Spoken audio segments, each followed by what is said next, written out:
Hello, everyone.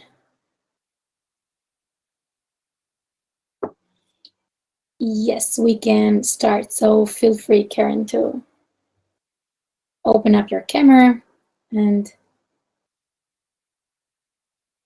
we can continue with the presentation.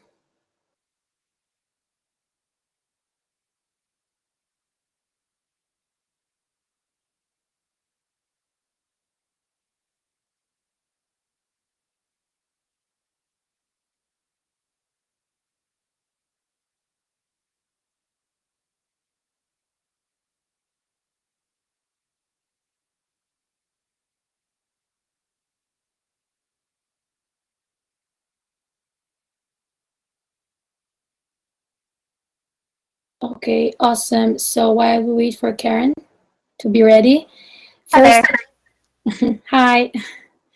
Thank you all so much for joining us again. Please welcome our first keynote speaker, Karen Sandler. Karen will be talking about software freedom in the pandemic, wins, losses, and lessons learned. Karen, the stage is yours, and good luck. Fantastic. Thank you so much. Hey, everybody. I'm so excited to see so many familiar names in the sidebar and a lot of folks that I don't know. So really, really excited to be here. And I really want to thank the organizers, and I'll say more about that as the talk continues. Oh, Christy, before you, I just want to double check. This is a 40-minute talk, is that right? You have time for 1 hour, so this talk will finish at 5 p.m. UTC. Awesome. Okay, great. So we'll have time for questions. So feel free to put any questions that you want in the chat and to generally participate. Often, if I do a pre-recorded talk, I really like to heckle myself. So feel free to ask questions as we go, and I'll do my best to answer them. So I'm going to tell you just a tiny bit about myself. Many of you already know me. My name is Karen Sandler, and I am really interested in software freedom for a variety of issues, but one of those things, and I was talking about this in the chat just a moment ago, is that I have a big heart. I have, okay, so, trying to turn down, BA suggests turning down my my gain a little bit, so I will do that. How's that? Is that a little bit better? I'll just keep continuing and we can adjust as we go. So I have a big heart. I have a heart condition. It's called hypertrophic cardiomyopathy, and that means that my heart is literally thicker than a normal person's heart. And I have it means that when it beats, it sort of beats a little bit less efficiently, and this is generally not a problem. But I have a very high risk of suddenly dying, and that's the medical term that they use is called sudden death. And so I have a pacemaker defibrillator implanted right in my chest, and it's screwed into my heart with a wire, and it monitors my heart. And if I get into a dangerous rhythm, then it shocks me. And this is actually a picture of my old defibrillator that used to be in my body, and you can see that there's like a little like dents and scratches, which I think is when they pried it out. I think it's really cool to be able to see the stuff that that was once a part of me. And so getting this defibrillator caused, I've given talks about this before, and I won't talk about it for too long here, but it caused me to reevaluate the technology that we rely on and my own technology, and instead of feeling a little bit helpless from the whole procedure, I feel like it is a very empowering thing. And so I like to think of myself as a cyborg, and I'm a lawyer as well. And so I like to think of myself as a cyborg lawyer, which is in a way quite terrifying. And I basically, through that whole experience, became very passionate about software freedom. I once upon a time was lawyer to lots and lots of free and open source software projects, and that included both GNOME and KDE. So so that was pretty cool. There's a question of why does it have two serial codes, and it's that one is the model number and one is the serial code. So yeah, so we were putting questions in the public chat now that I'll respond to, and we can go to the shared notes later, and after the talk is over. So all of this caused me to believe that software transparency was really important, and we needed to be able to audit our code. When I have an engineering background and then became a lawyer, and not being able to see the source code of my own body was quite upsetting, and so that caused me to be a real advocate for software freedom, and gave me the opportunity to advocate for GNOME and other free and open source software projects in that way. And I thought that it was all about transparency. And then when I was pregnant, I got shocked unnecessarily by my defibrillator because my heart was palpitating, which is super normal for pregnant women. It's about a quarter to a third of all women they estimate have palpitations.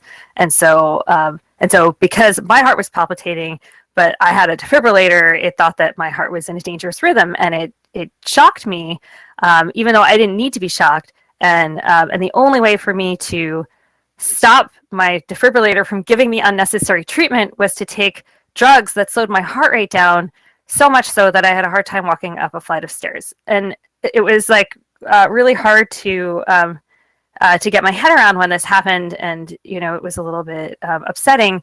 But ultimately, it worked out okay because the drugs were fine. I managed to, I had the baby and everything was fine. And but it really was a very interesting experience, because what I learned from it is that even though everybody involved in the process had the best of intentions, right? Even though everybody who worked at the medical device manufacturer and all of the medical technicians and the doctors all wanted to help me and provide me with life-saving technology, my use case was not a use case that was anticipated by the manufacturers, because a very small number of people at any given time are pregnant and have defibrillators. Only 15% of defibrillators go to people under the age of 65. So when I raised this to my to the head of high risk obstetrics at my hospital where I gave birth, she said, I've only once had a patient with a defibrillator. I've had pacemaker patients, but not defibrillator patients. Anyway, so it really stood for this proposition of well, there are going to be lots of use cases that the manufacturers don't anticipate, even if everyone has the best of intentions. And the only way that we will be able to have technology that we rely on over time is by making sure that it's free and open, and that we have control over it as a society, and have the ability to have collective action. So that's a it was a really defining moment for me, and it really changed the lens for me of how I view software freedom. And so I think of software freedom as a deeply personal issue, and even though we rely often on collective action in order to make sure that, to take advantage of software freedom, especially for folks that are not developers, the ideas behind software freedom and making sure that our technology is safe for us to rely on are deeply intertwined. And so that's I wanted to just give you that introduction so you can understand where I'm coming from and how I see the whole software freedom movement. So, and incidentally, that picture was taken at a GWADEC. And all this to say, so now this is many years later, and we are in a pandemic, and I miss all of you. I just want to start that. I was looking down this list of names, and there are so many people who I care so deeply about, and I miss you. I also miss those of you who I don't know, because as someone who is trying to advocate for better technology, for a better society, for things to improve, I can't do that alone. I'm only one advocate And so much has happened over the last year. And I look forward to conferences and interactions to reset myself, and also to hear what all of you think so I can learn and so that we can better function as a movement. And so I really can't underscore how much I miss seeing all of you and talking to you. And thinking about that, and thinking about how special this conference is, and how it comes out of, it's such a collaborative process. It made me think of this conference. And if anybody can post in the public chat if they can guess what conference this is, and I'd be curious to see if anyone could guess it. So I'll just leave it for just a second longer so that people could figure it out. And I'm curious if anyone's gonna guess it. Okay. All right, so we're gonna move on to the next slide, but keep putting your guesses in, and I'll let you know later on if anyone gets it right. Okay. So, we rely on conferences a lot in order to reset our remote communities, because we're all working around the world. And of course, no one was better prepared for a pandemic in a way than we were, in terms of the remote nature of avoiding other people in person. Like, we were very well situated to deal with working from home. Almost all of us and again, looking at the list of names on the side, those of you who I know, almost all of you were, or a very high percentage of you were already working from home before the pandemic already happened. And Conservancy, which is the organization that I work for, the Software Freedom Conservancy, we're a charitable nonprofit that is a fiscal sponsor, and so we've got around 50 member projects. And we're also known for working on defending the GPL and enforcing copyleft, and also for our member project Outreachy, which I'll talk about in a little bit too.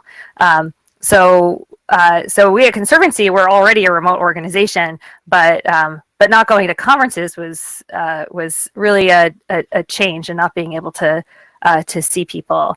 Luna mentions that it is always better to see people online than not at all, and I think that is exactly right, and that is why we are here today, because even though we can't be in person and it's not the same, it's still really important for us to get together and share our ideas, and sync up. And I went forward on the slide, so I'm going to have to go back again. But this picture is it's a photo I found that's marked in public domain, where it's a doll. It looks like the doll's working remotely. It looks like the doll has a keyboard, but when you look a little closer, it's actually a television remote, which really astounded me when I noticed that. So the upside to this, the huge win, was that we were ready to deal with this kind of situation. We know how to communicate with each other from afar. We know how to communicate asynchronously, and we know how to communicate synchronously when using various online communication tools. And we had a lot of tools going into this that we had already developed and relied on and worked into our communities before the pandemic. So this is one of those situations where we are so, like, we were so ahead of the curve, both in understanding what it means to work remotely, and how to gather people together to discuss important issues remotely, but also we were ready technologically with the tools that would help us to do that with software freedom. But unfortunately, that the fact that we had these tools and that they were really good did not help us to spread the use of those tools generally. I think I can do a poll. Can I do a poll? Yes, I can. I'm going to set up a really super quick poll.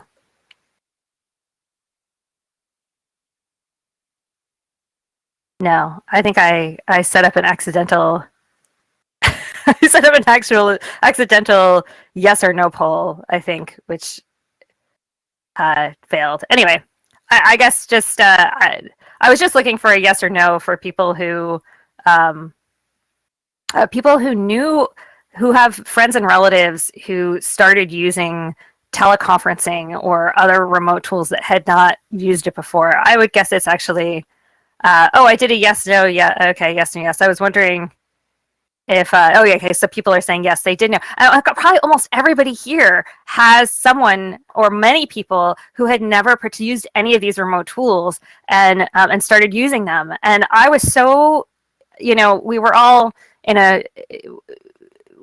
negative emotional state when the pandemic started. Of course, there were very serious issues, and there have been very serious issues, both related directly to COVID-19, but also to a lot of political situations throughout the world during this time. And so it's been an extremely stressful time in a variety of ways. But at the beginning of the pandemic, part of me was thinking, well, at least this is a great opportunity for us to be able to get people to use the tools that we have started to work on. And it was in a way exciting, but at the same time, what really happened is that people jumped on the proprietary tools that were already there. Many people who had never heard of Zoom before started talking about Zoom fatigue as if they had been using Zoom their whole lives. It was, really, really fascinating. A parent group at my kid's school, they set up a Slack room, and they were encouraging people to join. And even though I suggested we use one of the other solutions instead, and set it up and made it available, I did not somehow do that in a way that was effective enough that people felt like they would adopt it. They all used these proprietary tools that had been standing around and that were also functioning at the same time, even though many of them had a very steep learning curve for the proprietary tools, and which would have been similar to the free and open source software tools. And so it was extremely disappointing because the ability to have people come onto our solutions that could have been customizable, that could have had so many more, could have had follow-on effects for investment in the technology, didn't really materialize. And so one of the deep disappointments of the pandemic is that folks began to understand a little bit more about our lives, the way we collaborate and the way we conduct our communities all around the world. But at the same time, we failed to bring our solutions, and we failed to, we did in some ways, and I'll get to that too.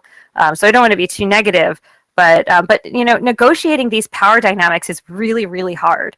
When people are under deep stress, it's very difficult to say, well, I know you want to talk to someone and they want to use, I know you want to talk to me and you want to use Zoom, but will you use Jitsi? Will you use Big Blue Button? Can we talk about that? And what I found was that you have to really evaluate what the power dynamic is and where you stand on that. How can you be considerate of other people's mental state and their needs while also being a zealous advocate, being a really persuasive advocate, and being appropriately uncompromising. And this is really, really difficult. An example of what I found, for example, is that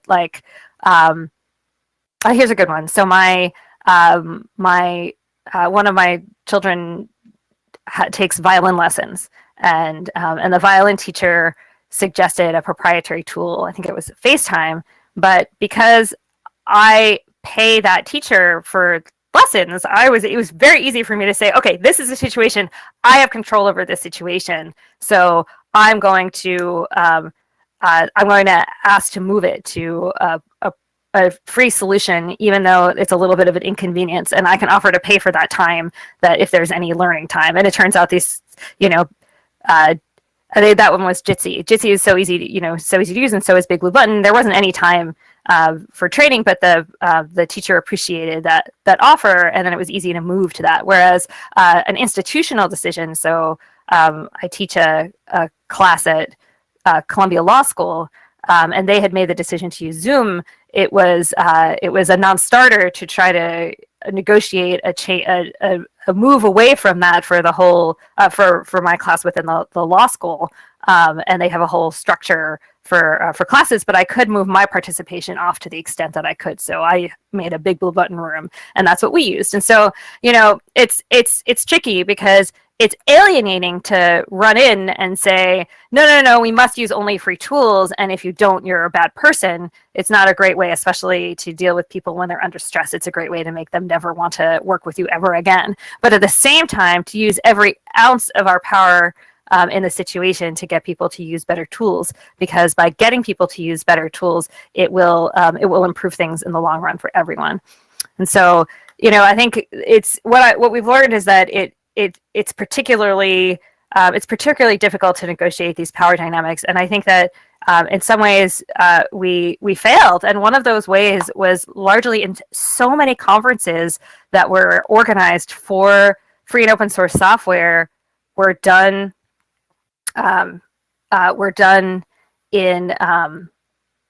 using proprietary solutions.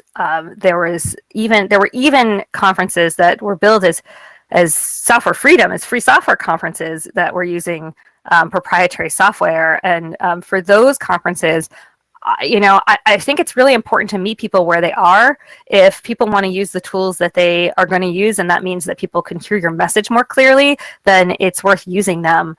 So, for example, a conference about ventilators that I attended, you know, it's not, you know, that's not within the software freedom community, but I could bring the ideas of software freedom to them. That's worth engaging with proprietary software to get people to move away from proprietary software. But conferences that are for software freedom, is it really a software freedom conference if it's on proprietary software, and if all of the attendees have to use proprietary software? And so, you know, I really had to figure out how to handle that. And in many situations, I recorded a talk using free software that included an explanation of why the proprietary software was bad. But I was disheartened and upset because, like, how could it seem like, how could it be that that we would need to rely on these proprietary solutions in order to have our conferences even amongst ourselves?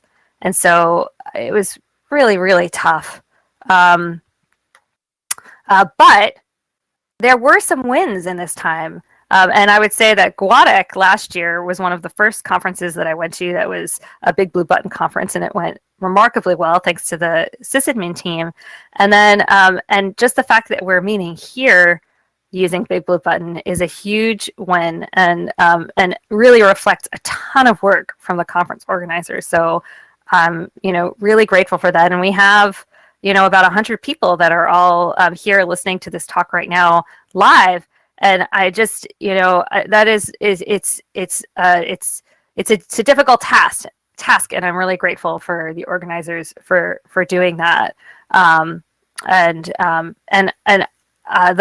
think the biggest software freedom win in conferences over the pandemic so far was FOSDEM. They invested an incredible amount of time and energy and resources in making FOSDEM online be completely free, and they were wildly successful. FOSDEM had, I think, in total around 40,000 people participate in it, and at one time, peak attendance was 33,000 attendees. And it was all done using a combination of those different tools that I had in the previous slide. And they had 25 simultaneous talks of the same, you know, like going on at any given time. I co-organized the legal and policy dev room, so I just have a screenshot of of a panel that it was the organizers from that dev room. At our peak, we had almost 300 people just in our own dev room, and it all went completely well. And so the huge win is that we demonstrated that it was possible. There are a ton of conferences that are smaller that said that they couldn't possibly handle using free software to conduct the conference. But I'm so glad that FOSDEM demonstrated that it could be done on such a big scale, because now we know that it's possible, and if we can invest the resources, we can do it. And it was great. There were private rooms where organizers were able to talk to speakers and get them queued up and answer any questions and have them ready. And then there was the ability to invite participants at the track into a private room to have conversations with speakers after their talks, so that it simulated the hallway track. It was extremely successful, and I think was really exciting. And I really have to applaud the FOSDEM organizers for doing that, because now we know that it's just a matter of resources and that we can invest them and have a free format. So I think that was a huge win during the pandemic for software freedom, even though it's been so disappointing over and over again to be asked to use proprietary software. And I use this as a slide of a tweet where somebody posted a news of a German town that was running their own Jitsi server, so that schools and local choir groups don't have to rely on Skype and Zoom. And there are quite a lot of those small stories like that. Schools that are using Big Blue Button, governments that are local governments that were making Jitsi and Big Blue Button available to their constituents so that they could avoid using free and open source software. And so and have some kind of local control. And I've been doing a bunch of advocating with local politicians to explain to them how things could be done differently, and how if we have our own instances, that means that we have a lot of control over how that could be, and that there are companies that they could hire for support, and it creates a whole ecosystem, and then we could improve the tools themselves and not rely on big proprietary surveillance platforms. So, I think that it's easy to be negative about it because it's disheartening to be asked over and over again to use proprietary software. But one of the great things that came out is that we have the alternatives and we can offer them, and we just need to stick to our guns, but more importantly, provide the resources so that folks don't feel like folks do feel like the free options are really viable, and that they'll be supported when they do that. And each one of us should engage with our local politicians to let them know that this is the case.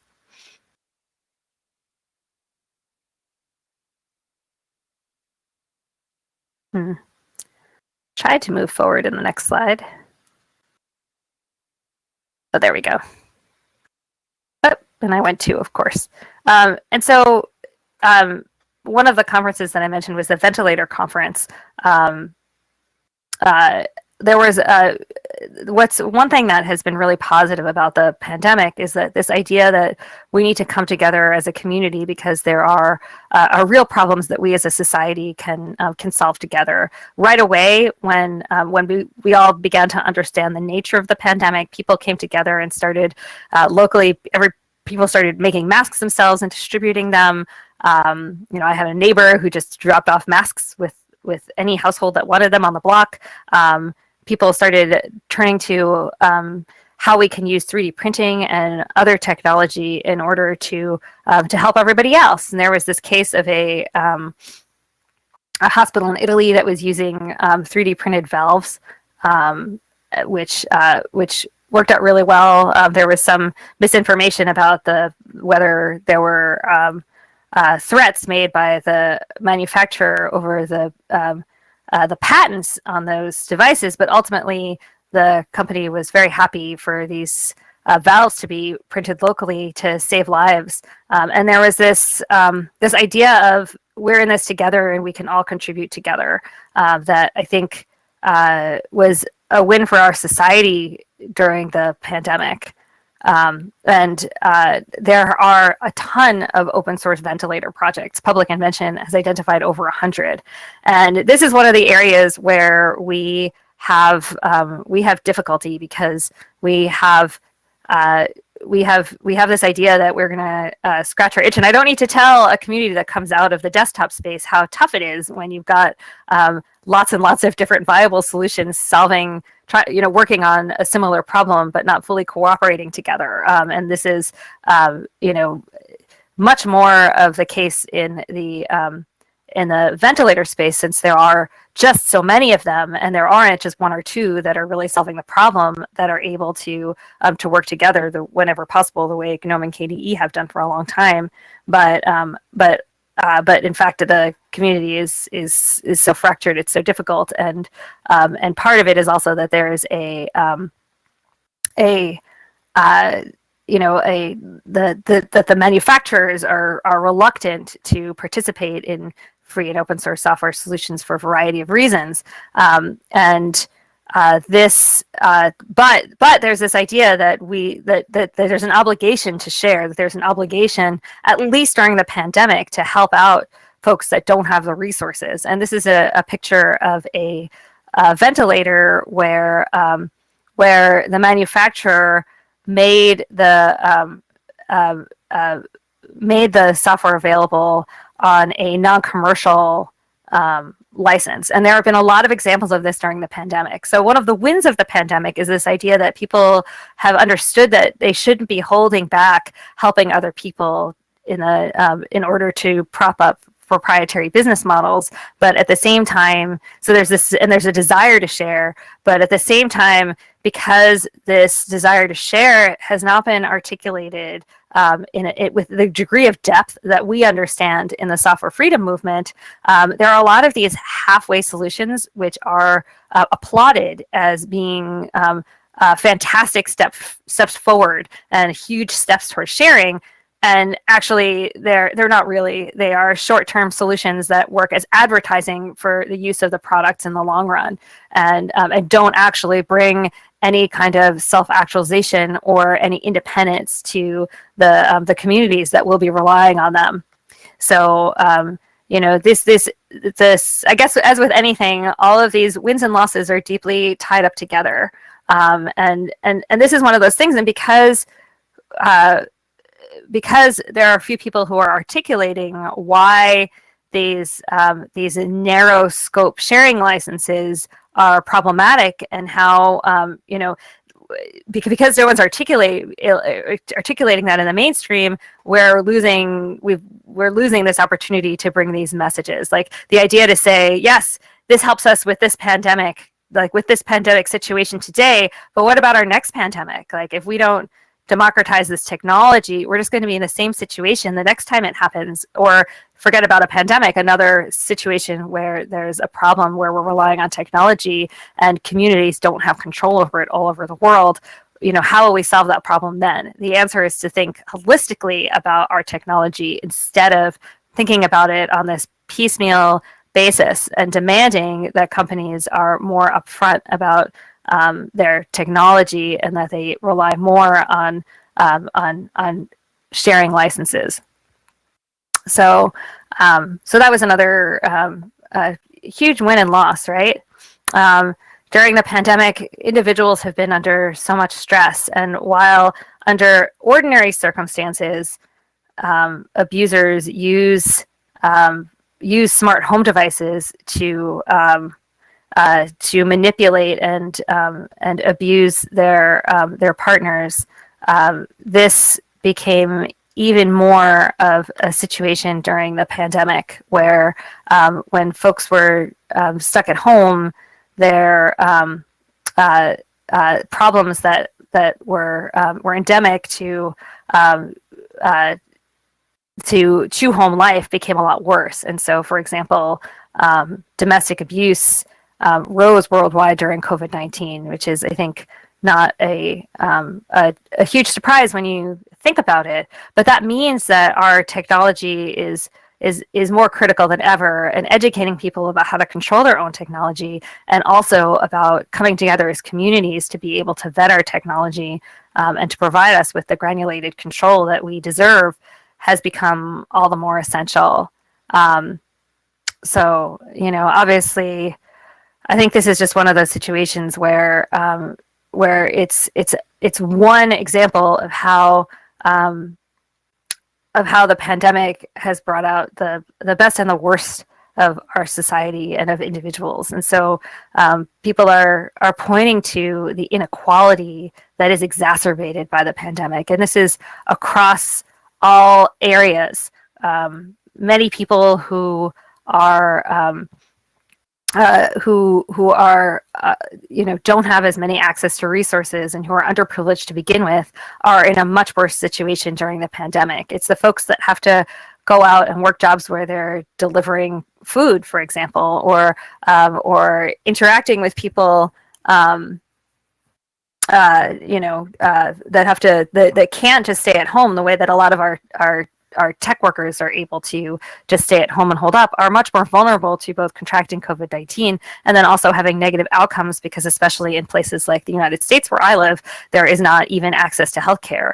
And so it's just deeply problematic, because all of these inequalities that we've already baked into our system become even worse.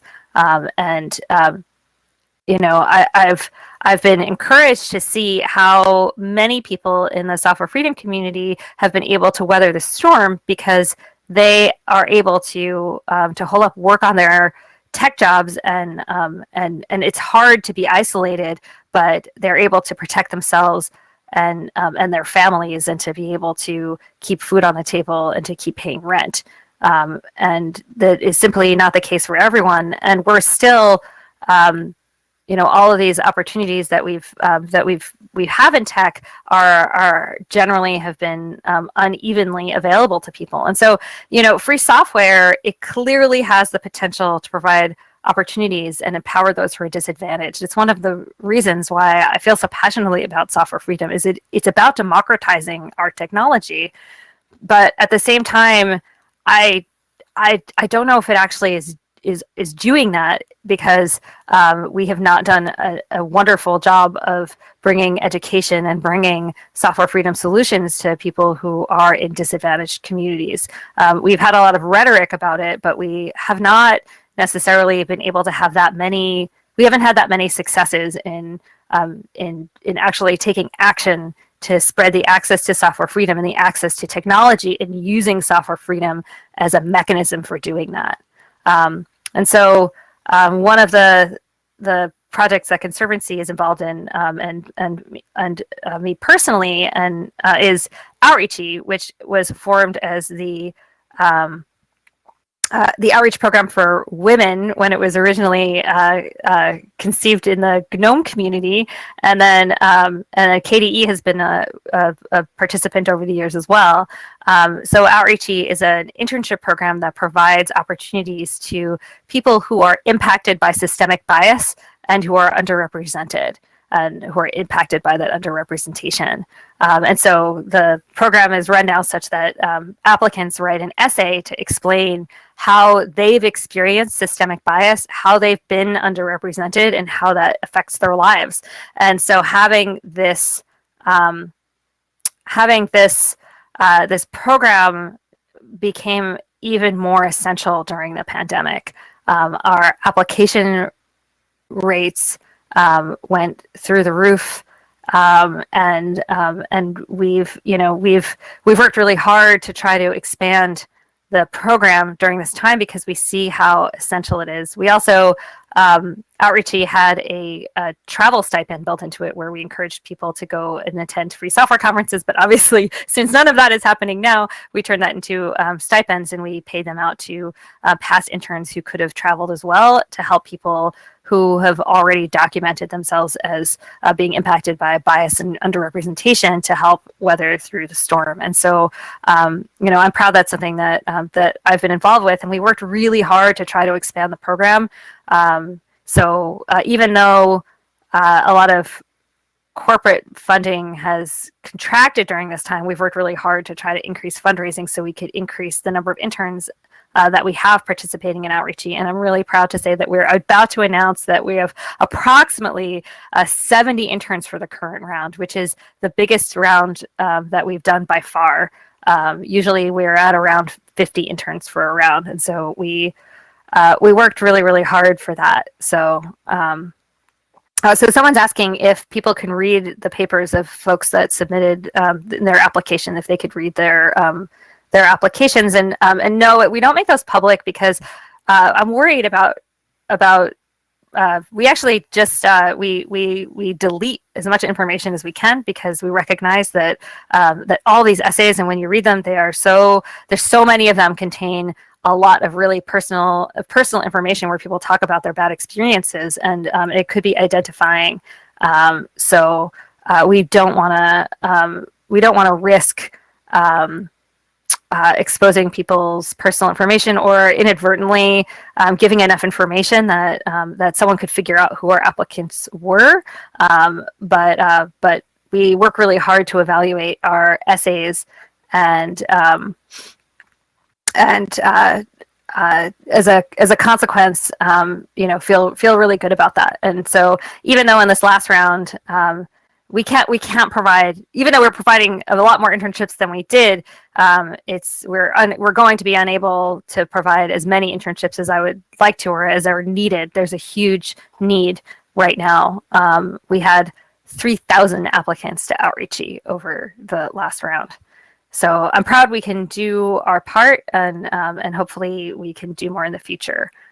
So that's that's where we are with that. But nonetheless, I think one of the wins is that we are able to scale up Outreachy and give people opportunities that they need to be able to get into this situation where they can be one of the people who has a comfortable tech job and can provide for their families without having to risk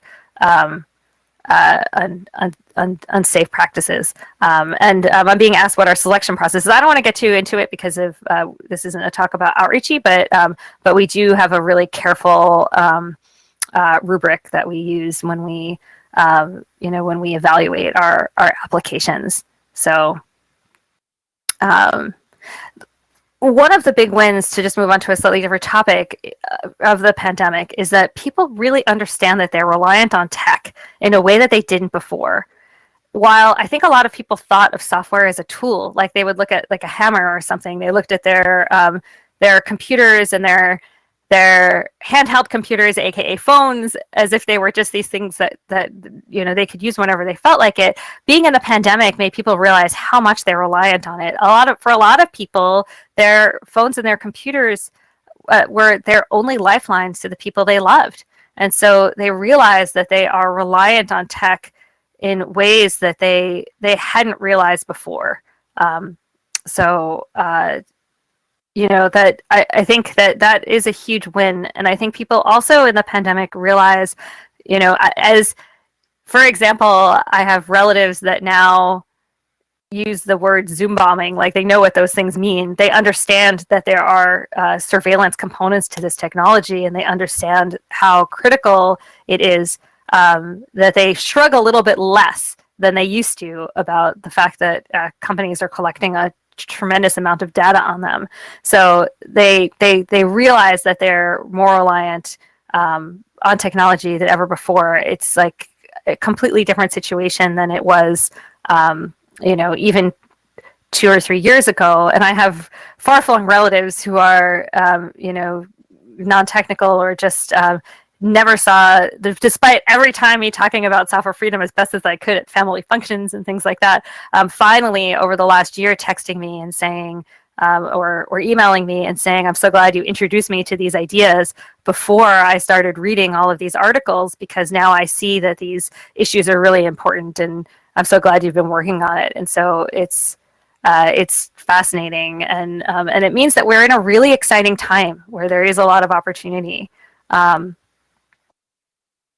And I think that the part of the problem is that folks are really beaten down by the fact that they have no choice with respect to these technologies. So they know that they're reliant on them, and they can see their use of their technology in a way they never did before, but they're every bit is feeling like they don't have that much control. There is that power dynamic, right? And they're not in the power seat. This is a slide I like because it has a picture of an art exhibit where this artist put out printed out the terms and conditions on different colored papers for different common services that people use. There was a study done that showed that you would have to do nothing for a full-time job except read these terms of services for 3 months before you could read just the terms of service that the average person agrees to in the ordinary online services that they provide. And they've become desensitized to them. We all have. We all just click agree, just I agree, because you don't really have a choice. And when someone's invited you to a teleconference and you have to set up an account and agree to terms, you're going to do that before the conference starts, right? You're not going to have time to consider and read all of these terms of services, and we're not doing a great job as a society at putting these things in check. So I think that there's this is sort of the downside of that. And so one of the things that I've been working on with with Molly DeBlanc is to create a declaration of digital autonomy, where we look holistically at all of the at what we rely on for our technology, and coming up with principles so that we can evaluate our technology and demand that we have better.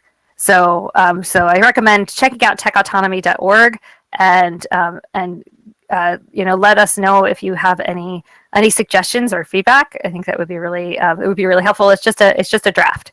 And so we really want to get input from people about what should be better. We haven't been thinking about our technology as holistically as we should. We software freedom advocates have been siloed in our space, and other people who are focused on other areas of ethical technology are siloed in their spaces, and we need to do more work about that. I've been doing that in the medical devices space. As recently as 5 years ago, I didn't even know there's an advocate whose name is Hugo Campos, who has the same heart condition as me. He has exactly the same condition as me, but he advocates for patient access to data. And there are the folks that are doing the hacking work on medical devices, and we, until somewhat recently, were not well communicated with each other at all. So we need to do more of that organizing and communication so that we all work together and think about our technology as holistically, because otherwise software freedom is not going to be a part of that discussion. And we have to articulate why software freedom is important as part of that whole discussion, and frame it that way, so that we can bring the discussion to something that we can actually act on. One of the biggest wins in the pandemic is that we, in the free software community, we're here for each other. We're a community that talks to each other, that knows how to communicate, but also we care about each other. So, I think that is just one of the things that's the most powerful during the pandemic, to remember that we've set up these great communities and we support each other. We at Conservancy have chats every Thursday, and that will happen in 2 hours, a little bit over 2 hours, in the Conservancy IRC channel. So, and I welcome you to join. And the idea is just a place to chat. We talk about important software freedom issues, but also just hang out on IRC.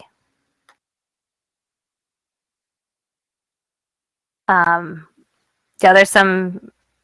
I was distracted trying to look for a moment at the chat in the sidebar to answer some of those questions, but I don't see that. Anyway, so coming back around, because we're getting to the end of this and supporting each other, nobody guessed the right conference at the beginning of the talk.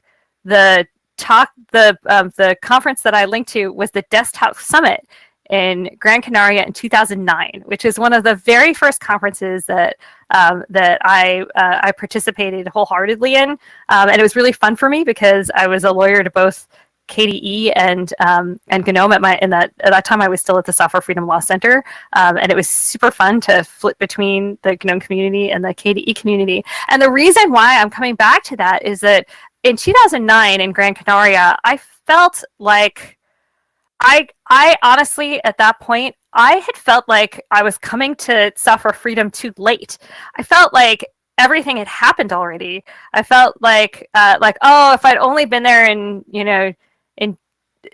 2000 and 2002, 2000, if I'd only had the confidence when I first started participating in 2005 to become more involved and to do more, I felt like I had missed it. It all happened. All the important things were done. And looking back, that is so laughable. There's so much has happened in the time since then. And I wish that I had realized that at that Desktop Summit in Gran Canaria, that so much would happen and that everyone who was there was a part of it. And so if this is your first conference, if LAS is your first conference, or if you've started quite recently, don't feel like your opinion doesn't matter, and don't feel like so much has has already happened and you've missed it, because what matters is what's happening right now. If we've learned anything from the pandemic, it's that, and Richard Cushing, I'm so glad you're here for this being your first conference. That is so cool. And Mateus Gures too, fantastic. So like if we learn anything from the pandemic is that we don't know what's coming down the road. We have to be ready. We have to work together, and we are constantly need to iterate what we're doing for software freedom to get people to understand it and to make a world where we can rely on our technology better. And I'm so hoping that I can see all of you soon in person, so that we can meet and have those kinds of fantastic personal dynamics that we have when we get together. But I know that the fact that we can participate here and now and here, and also Charles Sirois, I'm glad you're here too. And so I look forward to meeting you all and seeing you all. Thank you so much for participating in this, because together we will figure out what we've learned from the pandemic. We will celebrate our wins, learn from our losses, and be better together. So thank you so much for listening. And I'm going to see if there's time for, I think I answered most of the questions as they came up in the chat. I think Christy said there were shared notes. Yes. It's very strange giving like a talk to like just seeing myself and not anybody else. Yeah, and I think that one of the questions is also interesting, because it says that, do you think, so I'm going first with the first question. How and why do you think we failed in the adaptation of these different free and open tools? So maybe that's somehow related to the beginning of your presentation. If you'd like, we can first answer this. Yeah, I mean, I think I covered that. I think we were ready with our technological solutions and we were ready with our rhetoric, but we didn't bring it together. We didn't provide the infrastructure, and we didn't advertise it in a coordinated way at the beginning of the pandemic. We didn't empower individuals, and we were all struggling independently to try to deal with our own personal issues during the pandemic. I know anybody who was a parent had little kids that were home all the time. Anyone who, anyone who has an underlying condition was terrified that we were going to get sick, and many people were dealing with being sick and dealing with loved ones who were sick. And so there were significant challenges, but I think that what we can do is we can learn from that and come up with a more coordinated way of dealing with these issues in the future. And it's in part in coming together in conferences, but it's also through a lot of collective action and having our rhetoric ready for the next time that it happens, as well as our solutions. Great. The second question, do you think adoption of remote tools will stay for future FOSS events after the pandemic ends, considering from a point of view where it helps spread out the word for people who are unable to travel? Yes, I think that we've learned a lot from that in that regard too, is I think that we're going to continue to provide better mechanisms for people to participate remotely. And so having conferences where there's a hybrid component is really good. I think one of the things that I loved is that I might do more of in the future is having and we might do at Conservancy, is having pre-recorded talks where the speaker can engage with questions during the talk, as I said at the beginning, to heckle themselves, which is a pretty silly way of referring to it. But I think that a lot of those mechanisms, to the extent that we're doing remote events, will stick. And I think that having remote sessions that are tacked onto in-person conferences will be essential. And I hope that all the conference organizers continue to evaluate that.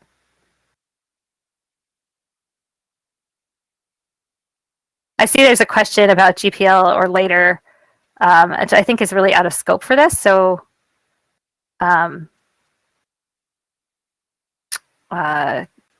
but that was the end of the questions. The rest of these were for the previous talk.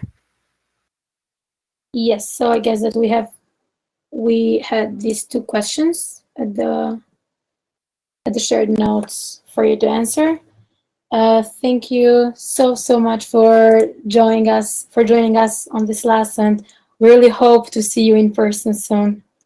Me too. Thank you so much for organizing it, and to all of the organizers. You are all so awesome, and this is so hard to do. So I think everybody give your muted applause to them, because they are fantastic. Thank you so much. Thank you, Karen. So now we'll have a break. It will be a 30-minute break, and we will hear each other again at 5:30 p.m. UTC. Thank you.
Hi, we have 30 minutes, well, just under 30 minutes, about 20 before we start the next segment.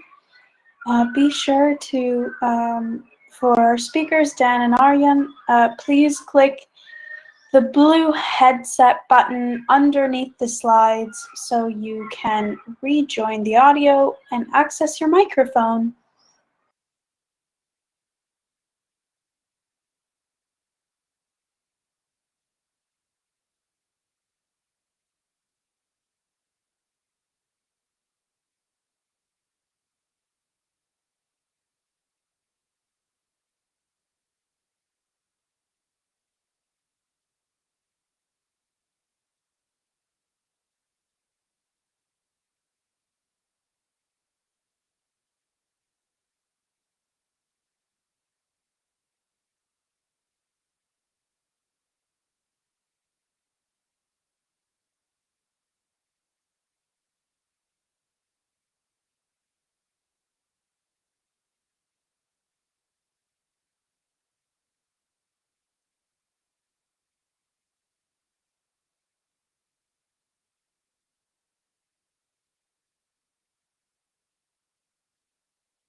Hi there, just a reminder, we will start in 20 minutes. Please enjoy a brief break.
Hello and welcome back. How is everyone?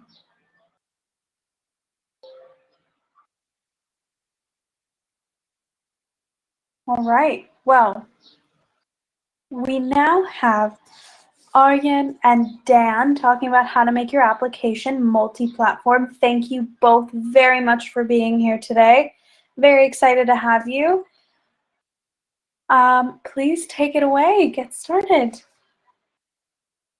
Thank you, Alison. So yeah, let's first start by introducing ourselves. I'm Arjan. I'm a software consultant working for Xebia in the Netherlands, and I'm doing lots of coding also in my spare time. And next to that, I like cycling and beer brewing. Hi, my name is Daniel. I'm really excited to give this talk with Aryan. For my day job, I work for Ford Motor Company, where I design safety into complex electrified and automated technologies. And in my free time, I've been working on this app with Aryan in order to model these complex systems using open source software. And I also like cycling like Aryan does. So what are we going to talk about? It's about going multi-platform. So first of all, we ask ourselves the question, why do you actually want to bother? And secondly, we're going to give a brief introduction of our case, the modeling tool. And next we're going to see what we did for Linux, Windows and macOS. And lastly, there are some takeaways that well, hopefully you can bring to your own project. What, at least in our case, we're developing a software, and what we want is to have these apps to be useful for others. So people get value out of it, and even better, they are actually ready to contribute back to the project. And if you look at this chart, you see that actually the potential of doing that for a Linux-only application is, well, you're covering not that much of the potential user base. At best, for developer tools, it's roughly 25%. Well, we were leaving out a lot of potential users by just staying on Linux. So that's why we made an effort to also cover the other desktop platforms. So what was our reasoning for going multi-platform? A broader and more inclusive user base. So not only people that are like-minded on Linux, for example, but also people with Windows and a Mac background. We think it can help people being introduced to open source. If you're on these other platforms, using open source tooling is not that much present. For us also, it's a sense of being future-proof. You know, we're not tied to this particular operating system, which also ties in with the fourth point. We improve the adaptability. People do not have to use Linux. So, for example, if you want to use this tool on your project, it would be a bit sad if you leave out your fellow teammates that are only using Windows.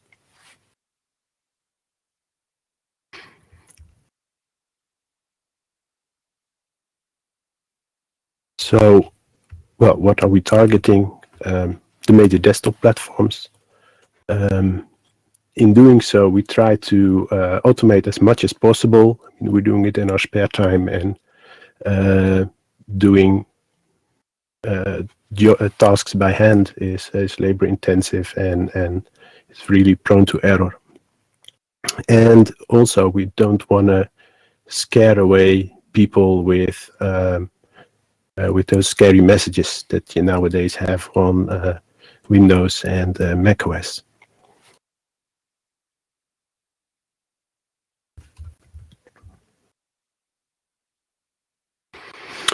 So on to our use case. We both work on CAVOR, which is a modeling tool that supports UML, SysML, RAML, I hope I pronounced that right then, which is a risk assessment modeling language, and a C4 modeling language, which is a more simplified, more easily accessible. It's running on GTK, as you might see from the screenshot. It's written in Python, so it's roughly 44,000 lines of Python code. Of course, with the GTK bindings. And I started this project almost 20 years ago with the idea that it can bridge a gap between technical people and less technical people. So about 4 years ago, I started to get involved with GA4 as well. I was looking for an open source modeling tool that I could use to model these really complex systems that I talked about earlier. So for example, if you had a car that could park itself, we would design how the behavior and structure and requirements of that vehicle would all work together safely. And I stumbled across GA4 and I was really immediately blown away. It was really simple to use. And it was also using Python, which for me, I'm not a professional software developer, was a lot more accessible to me to kind of jump right in and get started. And unfortunately, at the time, Arjen had gotten busy with other projects, so the project hadn't been updated in a while. And we'll kind of talk over the next couple slides about how we brought it back up to be modern again.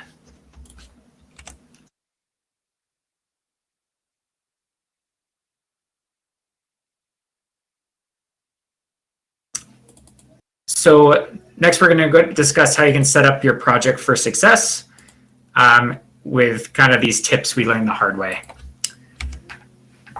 So when I first picked up the app, GA4 had this docking widget called ETK docking. And it created an experience that you'd expect from like a complex IDE like Eclipse. So where it allowed you to rearrange and hide and maximize and pop out UI components.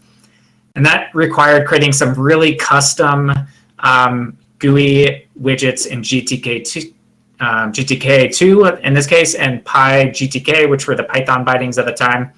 And although it was really clever, it would have had to been completely rewritten from scratch to move to GTK3 and PyGObject, which is the introspection library for GTK.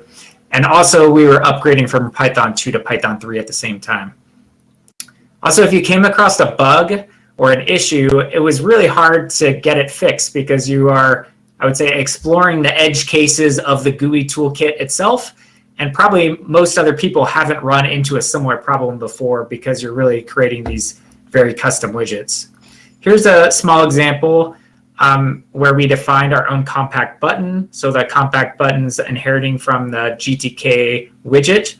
And it has a couple of class properties defined for the name and also the signals and properties. And they're defined in those double underscore definitions, or also called dunder. And the first one's the name, named it ETK compact button, and then there's two Python dictionaries that define the signals and the properties.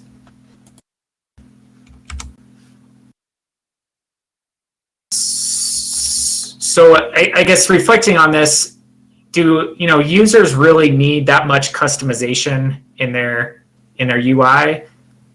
And I think keeping things simple and consistent and aligned with the human interface guidelines is really the way to go, so that you don't have these like painful upgrades. GTK and Qt already provide this really great foundation to build GUI applications with. And in the same vein that you want to keep your GUI pretty simple, I would also try to keep your tool set small and simple as well. So try to keep to just a few libraries and make sure those libraries are well supported cross-platform. Here's an example for the dependencies of Go4. So you can see here that, of course, we depend on Python itself, and PyGObject provides the Python bindings for GTK. PyCairo is the canvas widget. And then we have two of our own libraries that we also support. One's called GFAS, and it provides a diagramming widget, which allows you to draw shapes and relationships to the shapes. And Generic is a generic programming or multi-dispatch, library that allows you to call functions or methods based on the type. And finally, recently, Aryan added CSS support for skinning the diagrams and customizing how they look. And so we depend on CSS too as well. This is one nice thing for us for Python as well, that batteries are also included, and you have most of what you need already to build even very complex applications.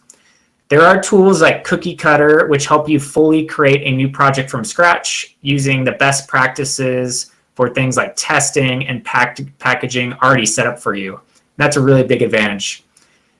For Go4, we also use a more modern pyproject.toml to configure our project instead of kind of the more legacy setup.py. And we use Poetry for building the project into a wheel and then uploading it to the Python package index or PyPI. But there's also a few other tools like Flit and pip tools that are great as well. In other words, I recommend setting up your project based on the language you are using, their best practices, and then try to design a GUI that will conform to the GUI's interface guidelines. Packaging your app so they can be easily installed on each platform is a very challenging problem. Each platform really needs its own solution, and next we'll talk about some of the tips we learned along the way. I would say kind of the previous solution for Linux, and I guess maybe I'll pause and say, sorry, our emojis aren't showing up in the slides. That was a cool smiley face. Yeah, so some of the previous solutions were things like Deb and RPM. Are great solutions, but it also made it difficult for app developers to get the latest version of your app out to their users because it often required, people to upgrade their actual distribution to get the new versions. Flatpak and the distribution platform for it, called FlatHub, provide a great way to distribute your apps for Linux. I guess the format's really great because it sandboxes your app, it allows installation by non-root users, and also has really good desktop integration. One of the killer features as an app developer that we found was the maintained platforms called runtimes. And these really provide that strong foundation to package your app on top of with all the dependencies you need included. One of the challenges we faced with Flatpak was getting a reliable build script to work with Python dependencies. Flatpak uses a manifest file, which is a sort of recipe in JSON or YAML format. And among other things, the manifest has all of your dependencies for your app, including the download URL for it, and as well as the SHA-256 sum, the hash of the file. This helps ensures that the Flatpak build is reproducible so that you get the same result each time.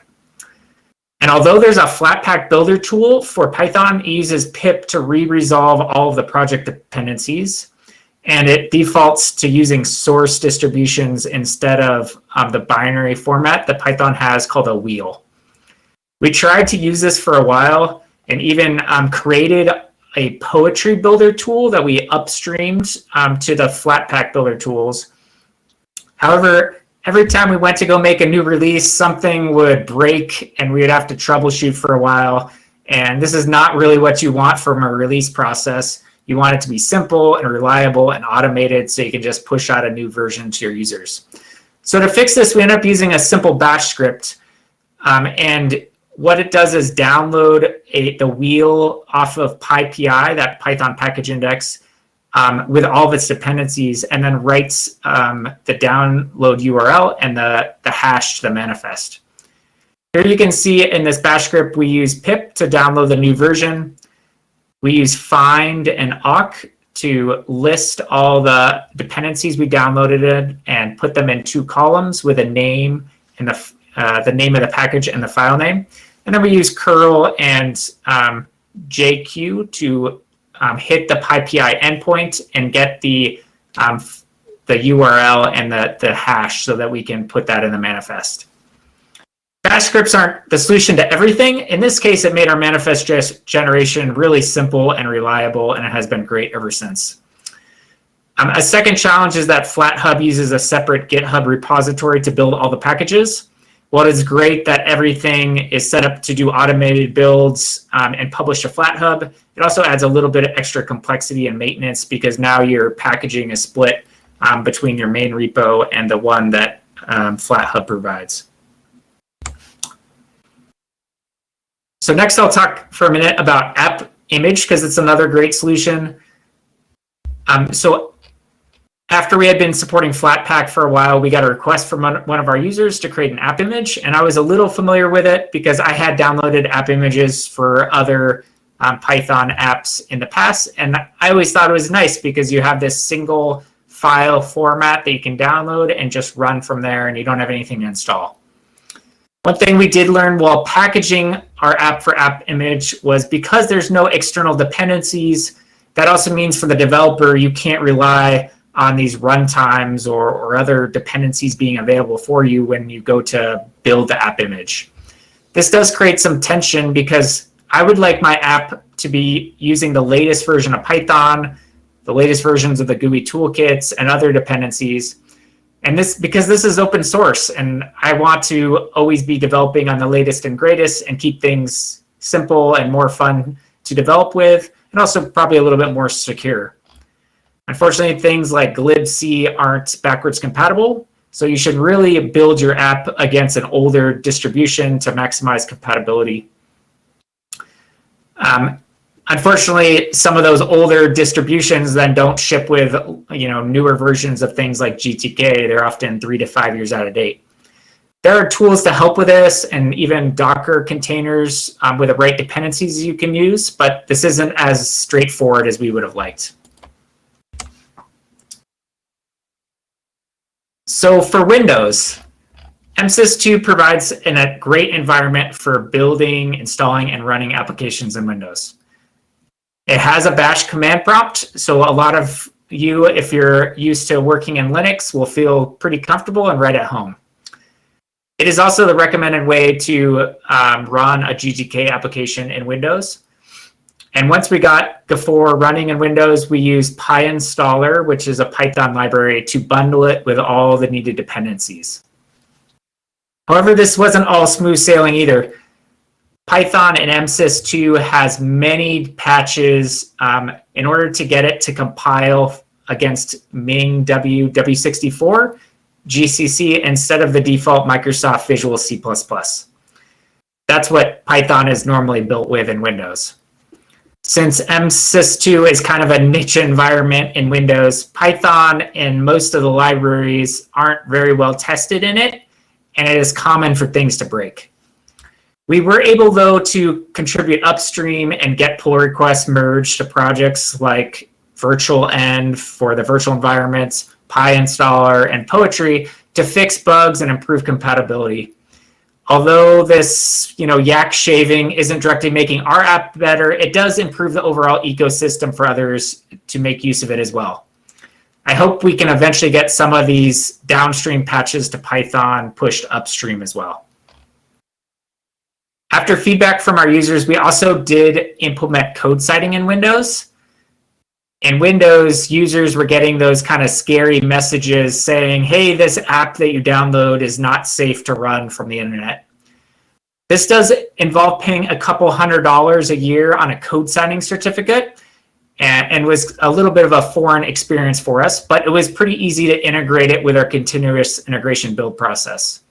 Here you can see the sign tool that ships with a Windows SDK, signs the application using their certificate. A timestamp server that's with that TR, and also TD and FD provide the timestamp and the file digest using the SHA-256. And we're able to integrate that with our continuous integration for the app. So that kind of brings us to the last platform, which is macOS. On macOS, we kind of have a similar-ish situation to Windows, but not that bad because macOS under the hood already has a BSD-like Unix environment, BSD Unix environment, and there is a project called Homebrew, which you can use to install all sorts of open source dependencies, and this also includes GTK, which is really fortunate for our effort to make it running on macOS. And next to that, of course, we also have to deal with the code signing. On macOS, for those who are not really familiar with it, you build an app which is kind of like an app image on Linux, as Dan explained. It contains files with a particular starting file, which is the info.plist, and from there basically the whole application is started. So the app directory contains everything, our application, but also the dependencies that we use that are not native on macOS, such as GTK. Next to that, it's common to distribute this app in a disk image, which is something like, well, you can think of it like an ISO image. It's a read-only image that that basically packages the application. And you can set the background in it, and it give it a nice appearance when people first start, downloaded it and start it up. One thing that we had to deal with, which is quite different from how it works on Linux, is that library references are all absolute. So if you compile something against a certain library, that library should be is in a particular folder on your path, and you should not move it because then stuff breaks. In order to get it in the app folder, however, you need to copy it over, and there are some tricks. You can do some renaming to make sure that, for example, the library is not absolutely referenced, but is referenced relative to the executable binary, which in our case is the second file in this example, the macOS Gavor file. Thirdly, there is some work that has to be done with environment variables, so that, for example, font config works, the XDG directories are set properly, and stuff like pixbuf modules are loaded as you would expect. We used to use our own script for that, which was again a nice, I said it, piece of bash magic. However, at some point when the Mac of the Windows build was working properly, it proved to be quite easy to also do the build for macOS with PyInstaller. So that's what we moved towards, and actually we never looked back. It saves us a lot of maintaining, because what we used to have is that with every big update, even on Homebrew or on macOS itself, we needed to revise our packaging script because something broke. And now with PyInstaller, we haven't had that problem since. And lastly, then, there is the signing to avoid the scary messages for users. So Dan is actually an official Apple developer nowadays, so that we can sign the application. And just like Windows, everything is performed in the build pipeline, which saves us well, quite a bit of work actually. Because for the signing, we need to sign both the app, so the .app folder and everything in it needs to be signed. And once that's done, it can be packaged in the disk image, and that also has to be signed. So you can imagine what that would be if you would have to do that for every release by hand.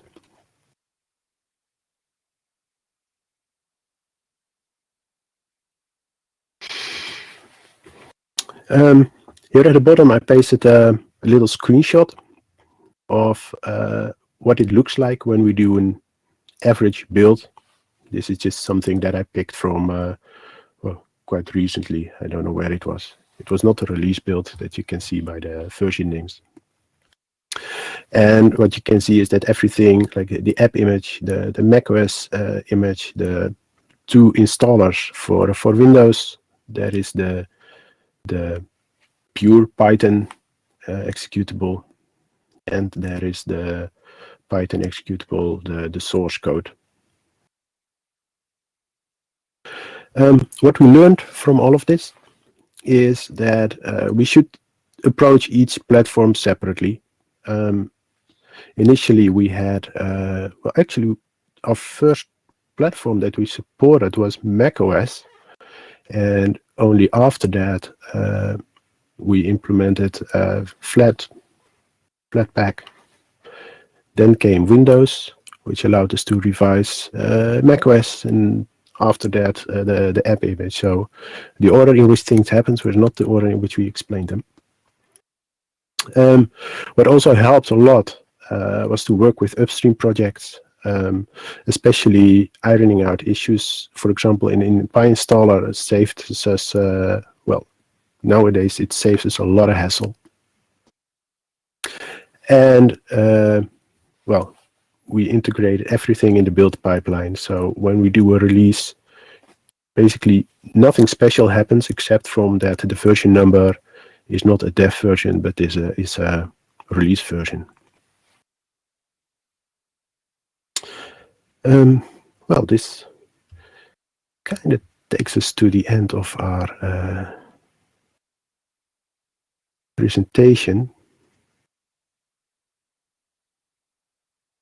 I see no questions in the shared notes so far. We are excited to answer your questions if you have any. Obviously.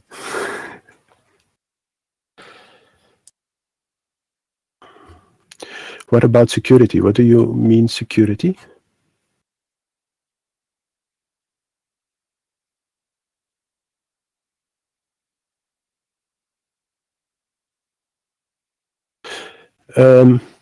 As part of the, I don't know if this answers your question, but Flatpak applications are started in a container, basically kind of a containerized environment. And as part of the manifest, we provide some, well, we request some permissions like access to the file system. And that is taken care of in the Flatpaks. And I think if you install them, the Flatpak will ask you for permission or your consent on the permissions that the application is asking for. Does that answer your question?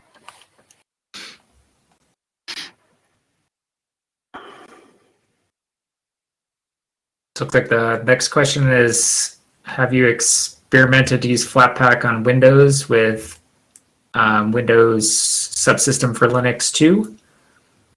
So we haven't experimented with that, and it's because I think mostly our build environment is at MSys 2.1 and not Windows Subsystem for Linux. I guess I've seen recently that Windows Subsystem for Linux is actually able to run GUI applications as well. So maybe in the future there's some potential there where you could actually use Windows Subsystem for Linux to package your GTK app for Windows. But we haven't experimented with that yet. We're still using MSys 2 for our packaging. And to my knowledge, the GUI support from WSL is experimental still, so it's not a mainstream feature. What are you missing most on FlatHub from a developer perspective? Well, I think that Dan pointed that out, kind of, is that we have our Flatpak build currently in a separate repository. So it means that we have to kick off a separate build to actually perform the Flatpak build. And it would be really nice if we could integrate that with our mainline, so that we, for example, also can do nightly builds from Flatpak. We call them nightly, just every commit, create a fresh build for Flatpak for everybody who wants to be cutting edge, which is probably Dan and me.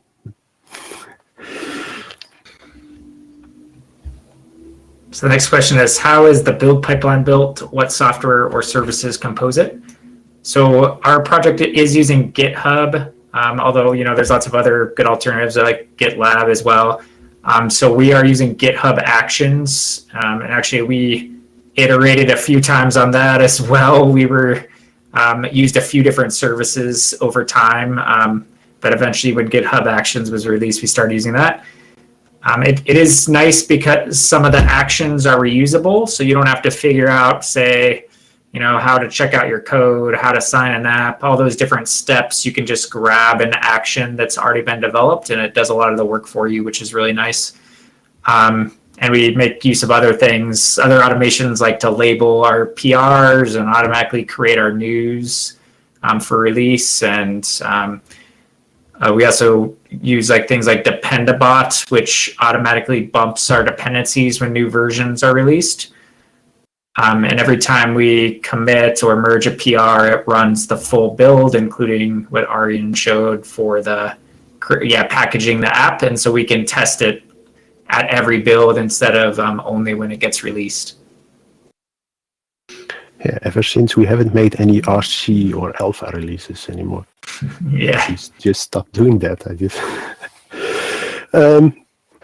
Next question: did you consider using Qt or Qt Quick? Back in the days, but then I have to recall going back like 20 years.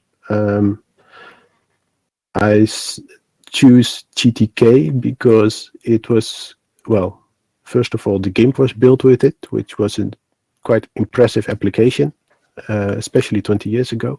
So I thought if it's good enough for the GIMP, it's probably good enough for me.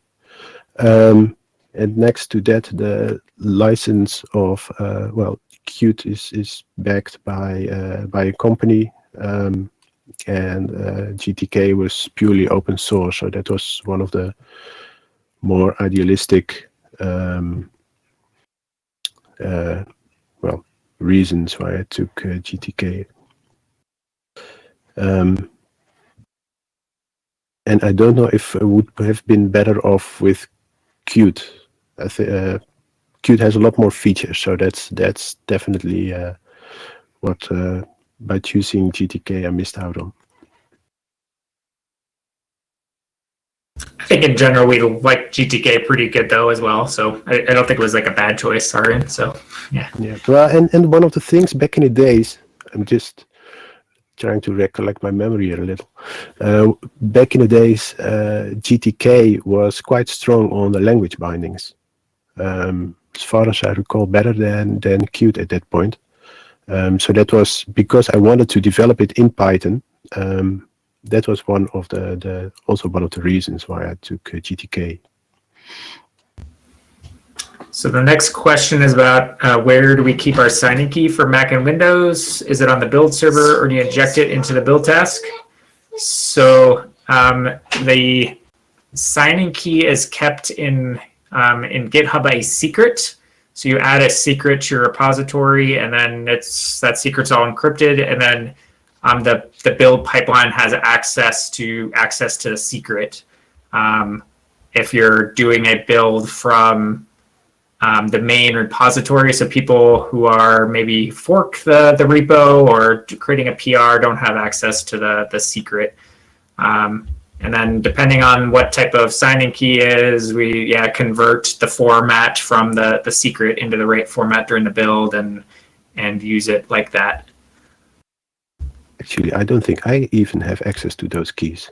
So No, it's really a secret then, huh, Arian? yeah, it's quite secret, but it works like charm, so I'm not complaining.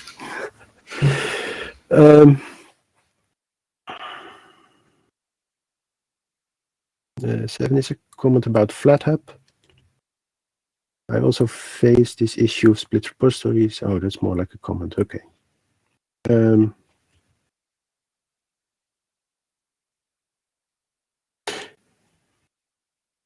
Okay. Well, we'll check that out. Thanks for the suggestion, George. Do you plan or are you moving already to GTK? Yes. We started moving to GTK 4. So far, the experience has been good. Good. We can keep both GTK 3 and GTK 4 support running, and it is important for us, because if we to switch only to GTK 4, then we definitely need to, well, it will be one hell of an exercise, because we also have to rework all the packaging for all the platforms all in one shot. And well, our time is precious, so I'd rather do it in small steps. So I'm currently we're working on getting support for both GTK 3 and GTK 4 in the application. I think Arnian's just waiting for my pull request review, and then we'll have GTK4 support, right? Yeah, then it's kind of like it starts and it does something, but Yeah. there are of course still issues, but we can fix those as we go along. What desktop setups do you use personally for developing the app? I'm currently running Ubuntu Linux, stripped pretty much all the Ubuntu stuff. And I'm using Visual Studio Code as my editor of choice nowadays. How about you, Dan? So I'm using SUSE Tumbleweed. Converted not that long ago, maybe like 6 months ago. I used to use Ubuntu. I like it. It's really nice. I normally use PyCharm is probably the main editor I use, although sometimes use Vim and other editors occasionally as well. And then I guess the rest of the Python ecosystem we use as well, as far as the developer tools. Yeah, and I have actually been working on this application also for a long time on macOS. For the last 2 years, I've switched to Linux, but before that, I helped Dan by doing it by building it on macOS actually. So yeah, I think if you couldn't tell from the presentation, I normally handle a lot of the Windows stuff, and Ari normally handles a lot of the Mac stuff, and then we kind of work together on the Linux thing. So. Yeah.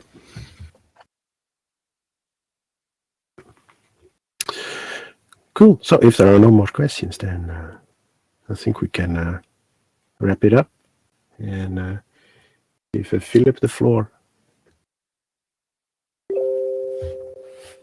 Yeah, thanks everyone. Thanks a lot. Alison, back to you. Thank you both so very much. Lots of questions, which were absolutely great. So thank you for going through those so diligently. Right now, we will take a brief break then for 5 minutes and come back with Philip very soon. Thank you both. I hope you enjoy the rest of the conference and have a great rest of your day. Thank you. Bye.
Hello and welcome. Thank you, Philip, for being here with us. How are you doing? You are muted.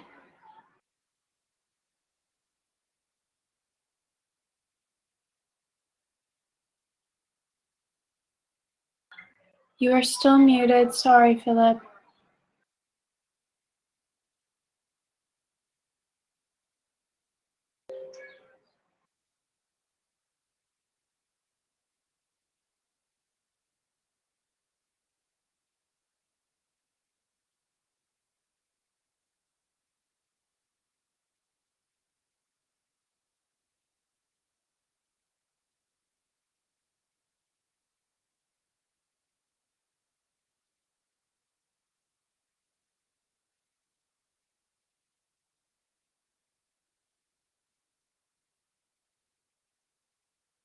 All right, Philip is getting his slides ready. I do apologize for the delay.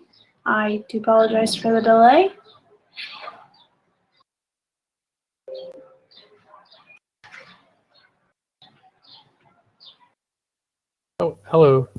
Hey, there you are. I am not sure that the presentation uploaded.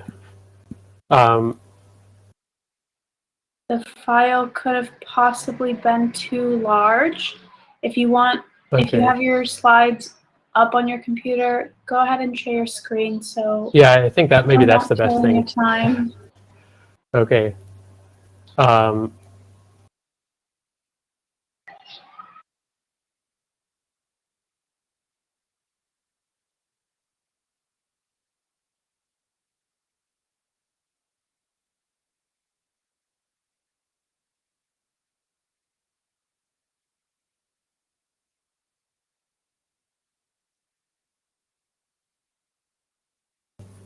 All right.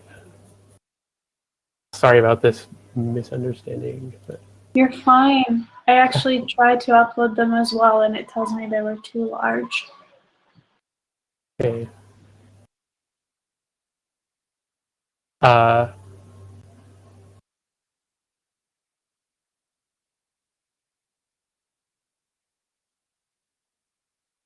Can anybody see? Go ahead and screen come share? back to Big Blue Button. It looks like your screen hasn't started sharing yet. You'll want to Okay. click on the little desktop icon next to your video on the bottom of the screen. Yeah, it's not letting me choose which window to share. You know what? I'm just going to reload and come right back. I'm very sorry about this. You're fine.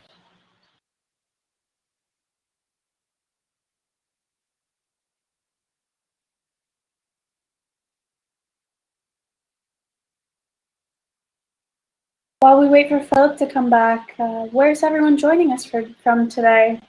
Let us know in the chat, or let me know in the chat. I'd love to know where everyone's at. Vincent, where in the US, if you don't mind me asking?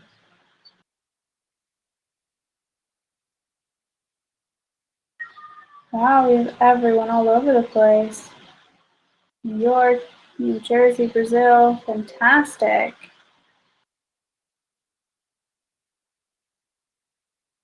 Germany, Massachusetts, India. Oh goodness, this must be really late in India. Canada, Helsinki, Michigan. Wow, fantastic.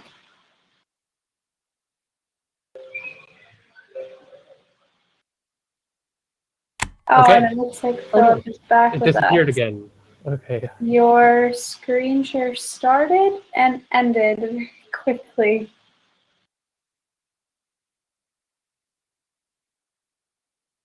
He's still here with us. Yeah. So,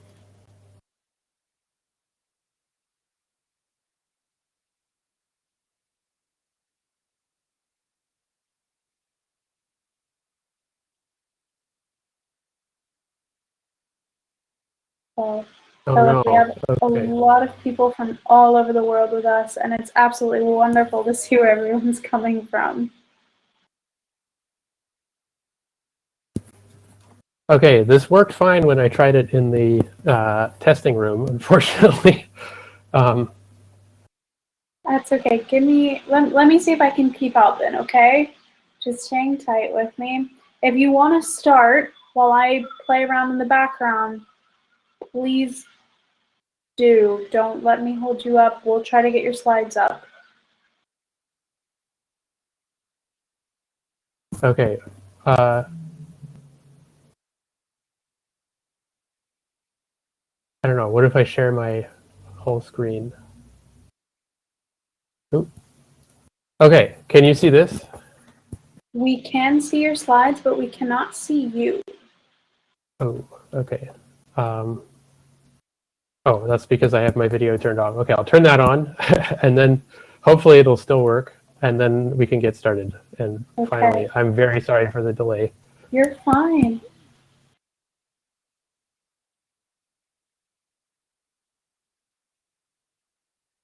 Okay, can you see me and the slide? Still just see the slides, but that's okay.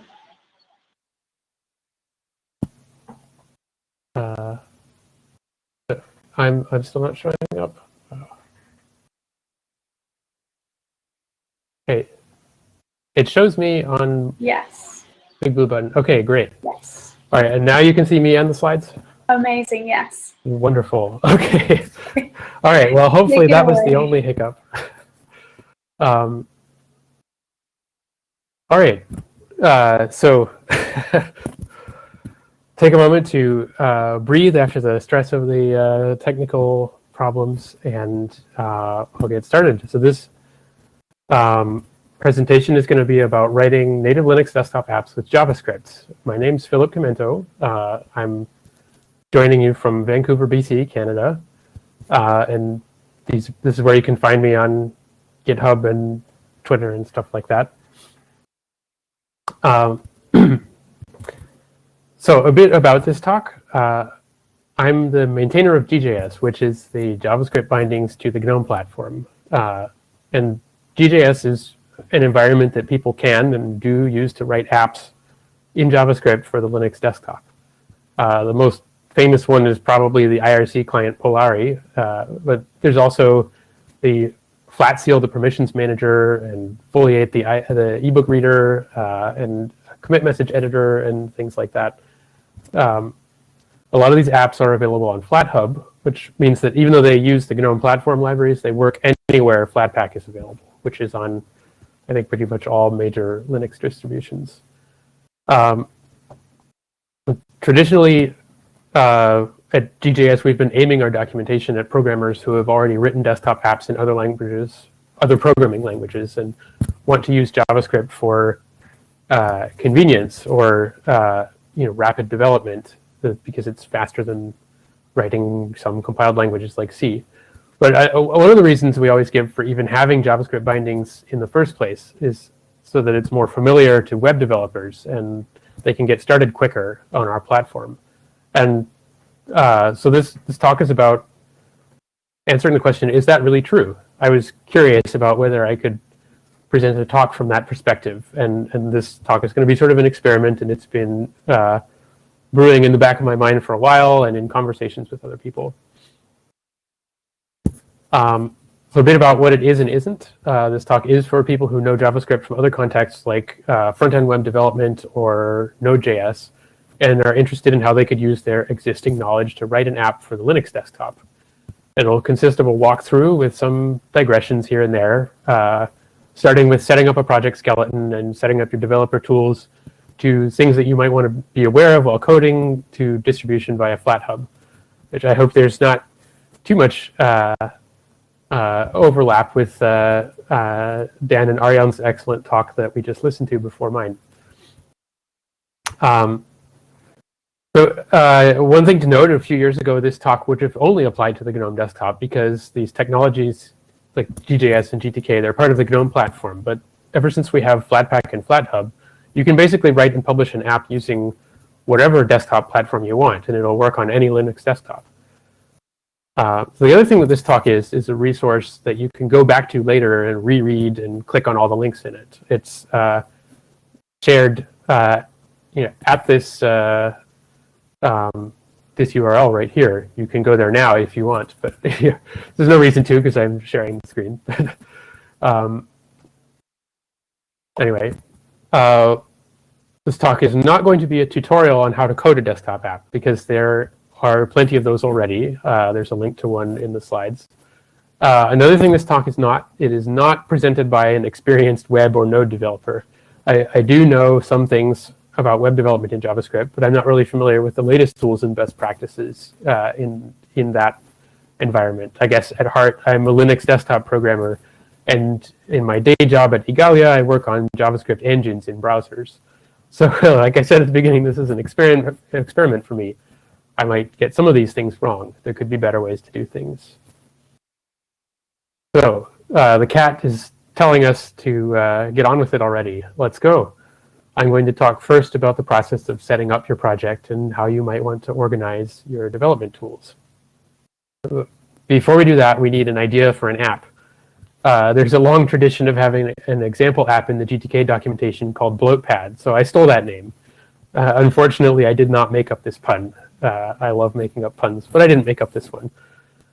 You can see my sketches for the app in the background here. And the tagline of this app is going to be the unnecessary note-taking app, because really there are plenty of good note-taking apps already, and Bloatpad is not going to shatter any paradigms.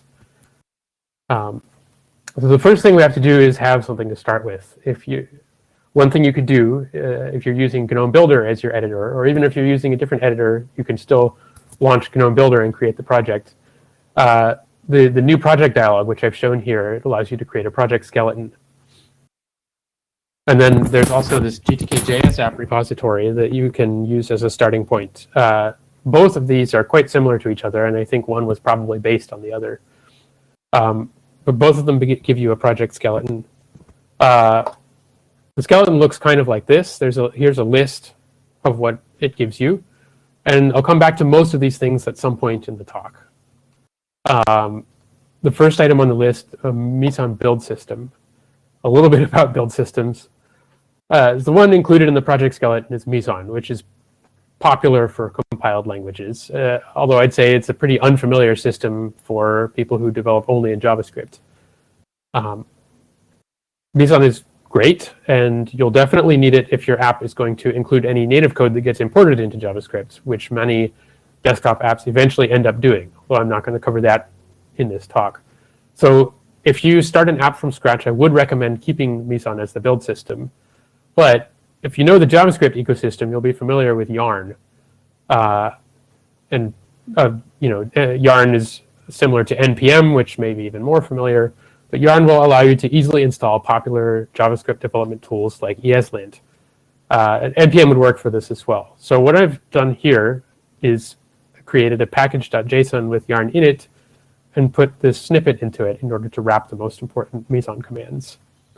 So if we have this snippet, we can just do yarn start, and we'll see the skeleton app run. It's the one that you get in the skeleton is just a hello world app. So a couple of other things about other tools from the excellent JavaScript tooling ecosystem, which is honestly in a lot of ways quite a lot better than the tooling ecosystem that we have for desktop apps. So we should take stuff from there that's good and useful. Linting. Prettier is, I guess, what they call themselves an opinionated code formatter. I guess you can disagree on whether its style is the one you prefer or not, but in the end, for a new project, just installing it and doing what it says is easy, and it frees you from ever having to worry again about code style. And I found it's still good to use ESLint together with Prettier in order to catch things like unused variables and things like that. So you can use Yarn to install those locally and add another snippet to your package.json. TypeScript is another really prominent part of the excellent JavaScript tooling ecosystem, and it mostly works on GJS, thanks to the hard work of Evan Welsh. It does require a little bit of manual setup. You can go to this link in the slides to find out more.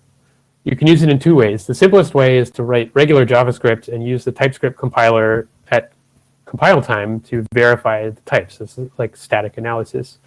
And this mostly works. Again, it requires writing some type annotations in doc comments occasionally.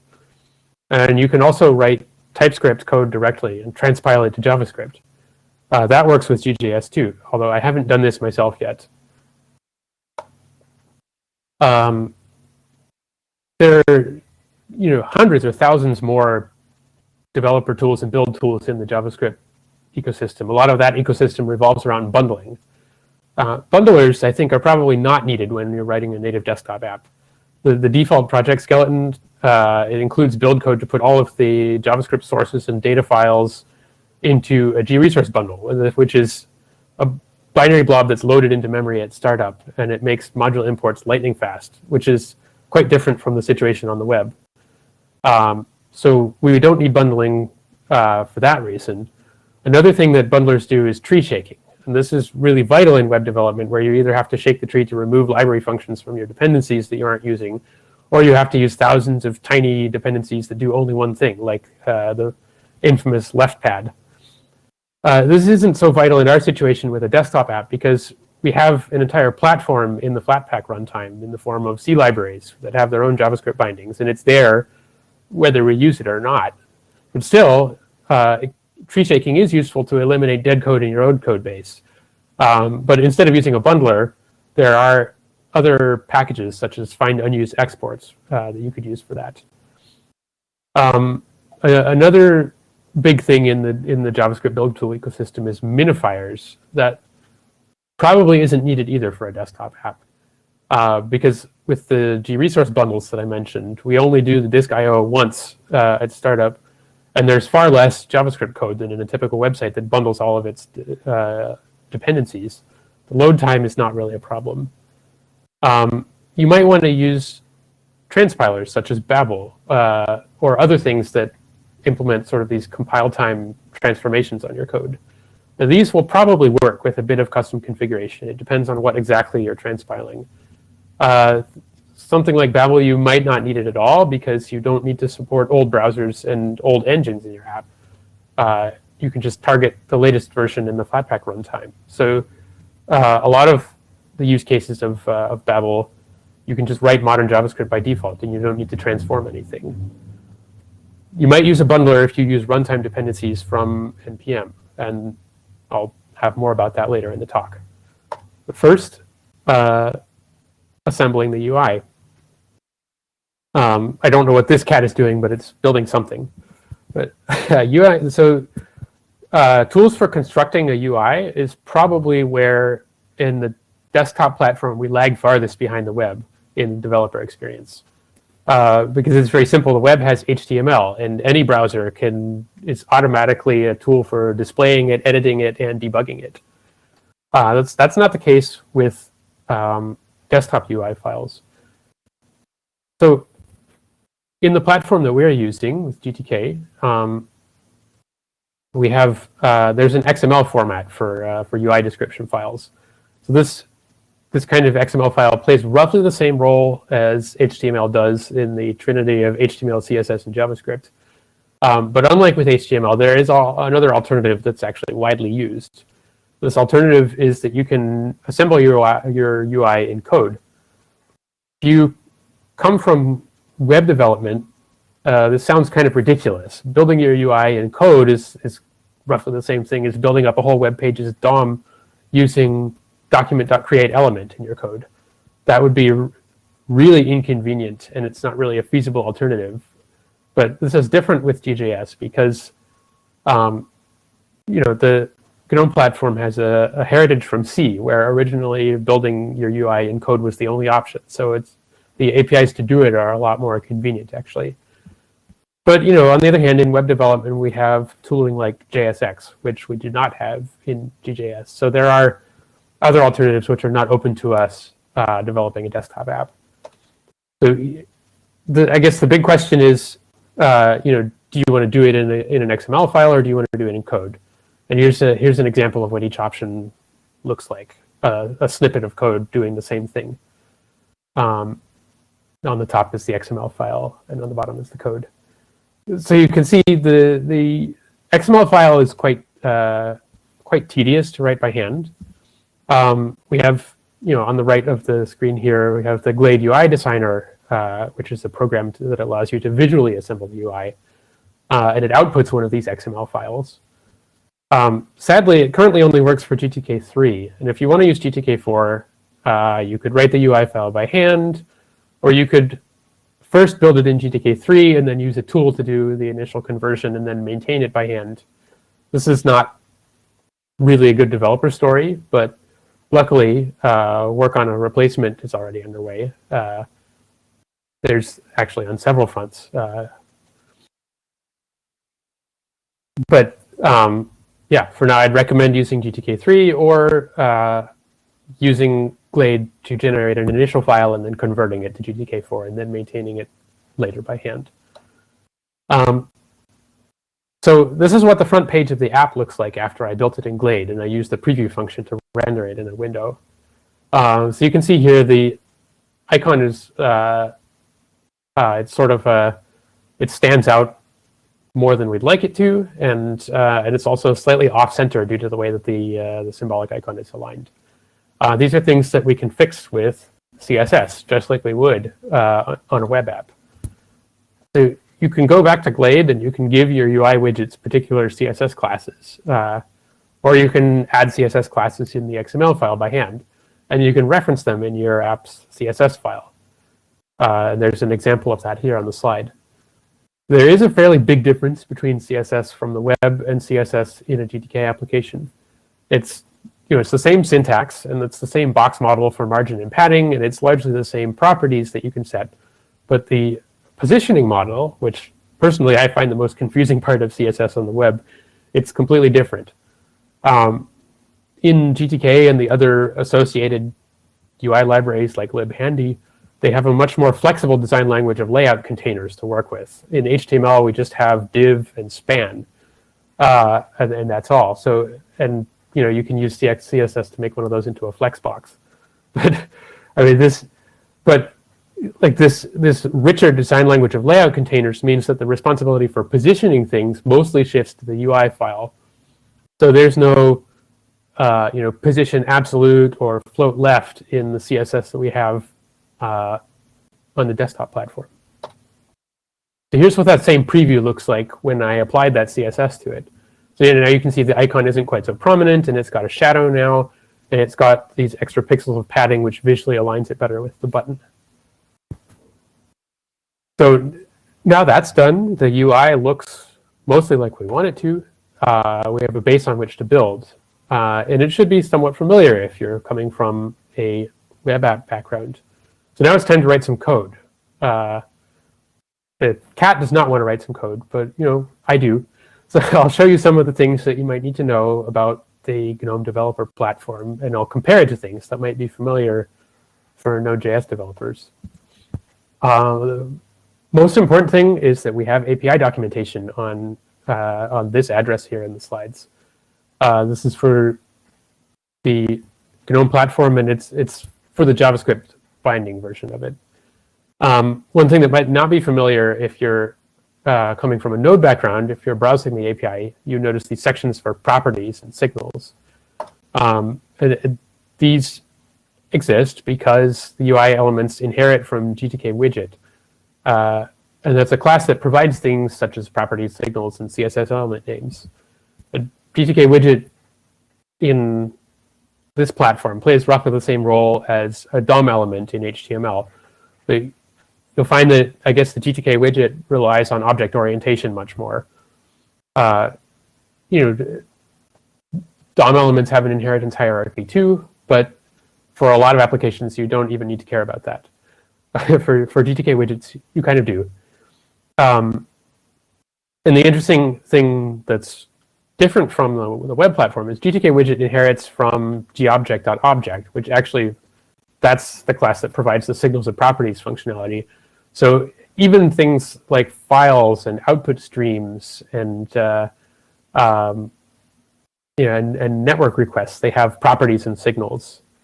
And this is kind of like Node, where a lot of objects are inherit from event emitter, but it's not the case for everything. In GJS, really everything has properties and signals almost.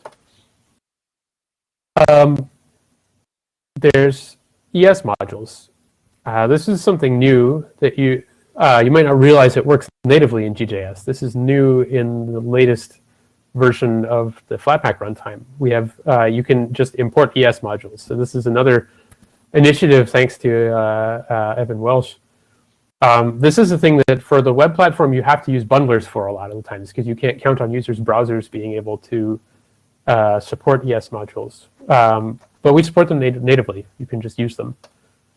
Another thing is about async operations.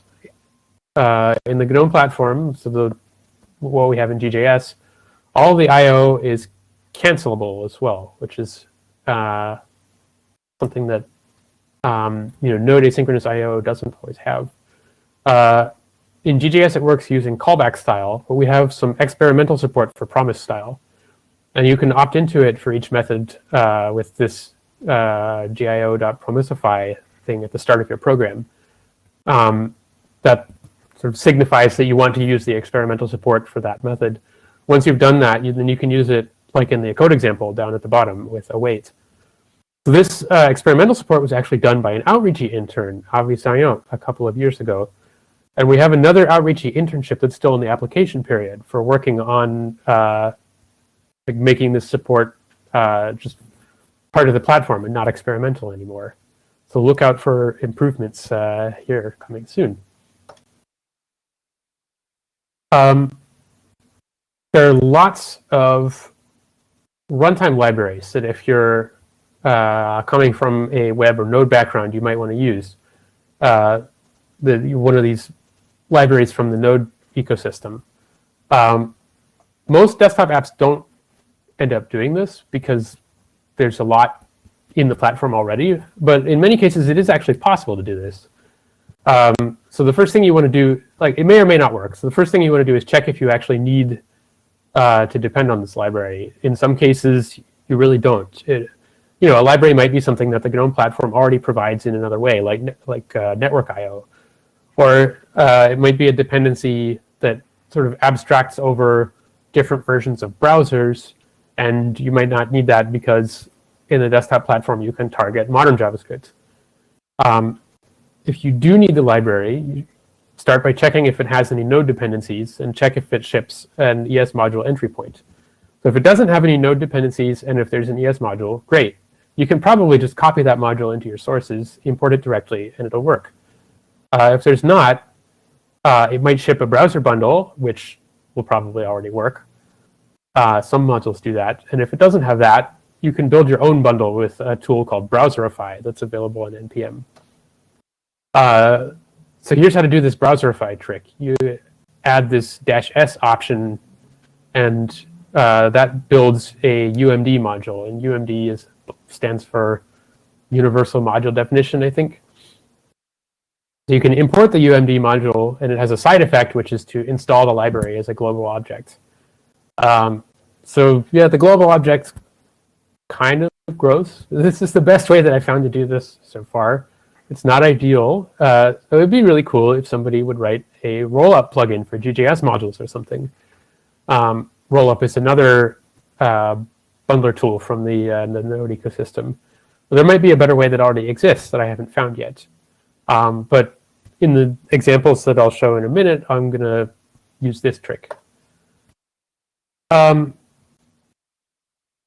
So as an experiment, I decided to take a look at the top 5 dependent upon NPM libraries. There's a link here with somebody who compiles and updates this list by some metric. And I see if I could make them work in a GJS app. So the top of the list is Lodash. It's a very popular utility library. First of all, you should consider if you really need it. Many of the functions that it provides are actually no longer necessary if you can target modern JavaScript. So the example here with Lodash.defaults, it can actually be replaced with object destructuring, which is a newer JavaScript language feature. Other things you might still need it for. Lodash provides an ES module with no dependencies in the Lodash ES package. So you can copy this file from this package into your source directory and import it into your code. And then it just works. Number 2 on the list is Chalk. That's a popular library for printing ANSI color codes to the terminal.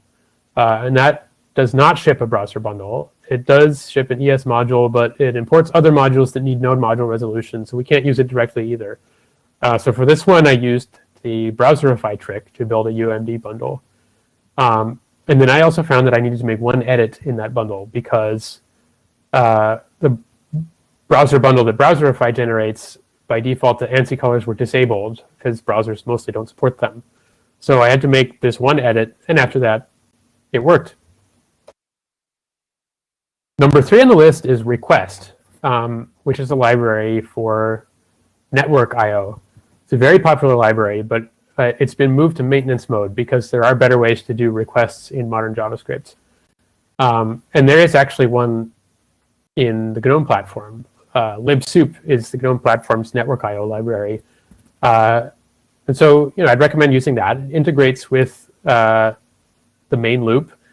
And in the upcoming libsoup 3, there will be an API that will integrate even better with await in JavaScript. So I've shown the code sample that's on Request's website, and then the bottom code sample is doing the same thing but with libsoup.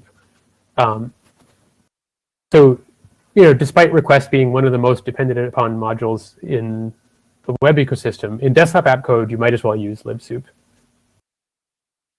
Number 4 on the list of popular modules was Commander. This is a library for parsing command line options. This one, it needs the same trick with Browserify that we did with number 2, Chalk, but I didn't even have to edit anything. In this case, the generated bundle just worked. Number 5 on the list was React. So this is a browser-specific thing. It doesn't really apply to writing desktop apps, because it's a library for making user interfaces, specifically in the HTML DOM.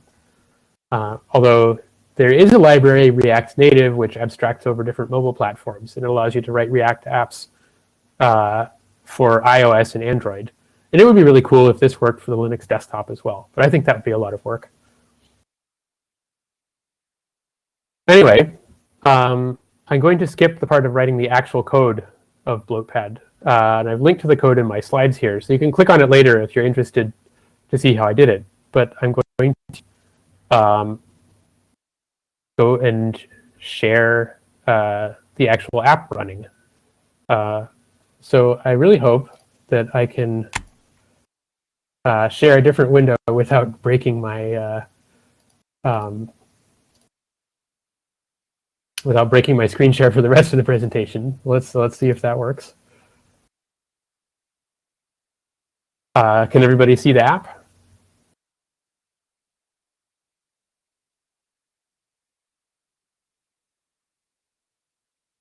Yes, it looks like we can see it.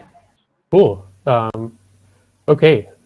So, I'm going to create a note. Let's see, what's my to-do list for May 13th?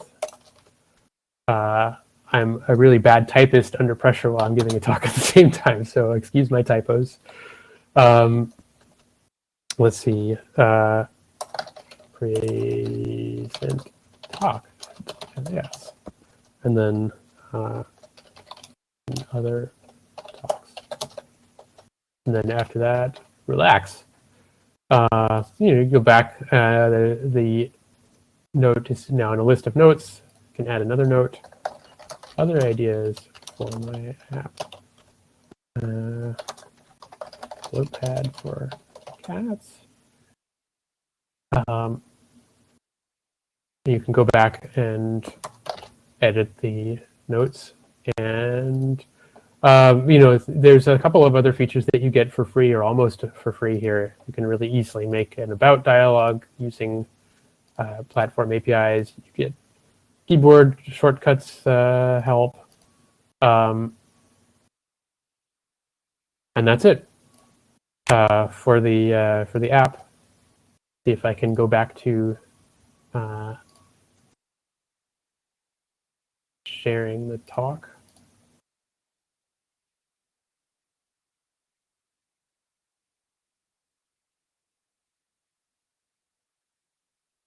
Okay, it looks like it's sharing on my end. So hope these are showing.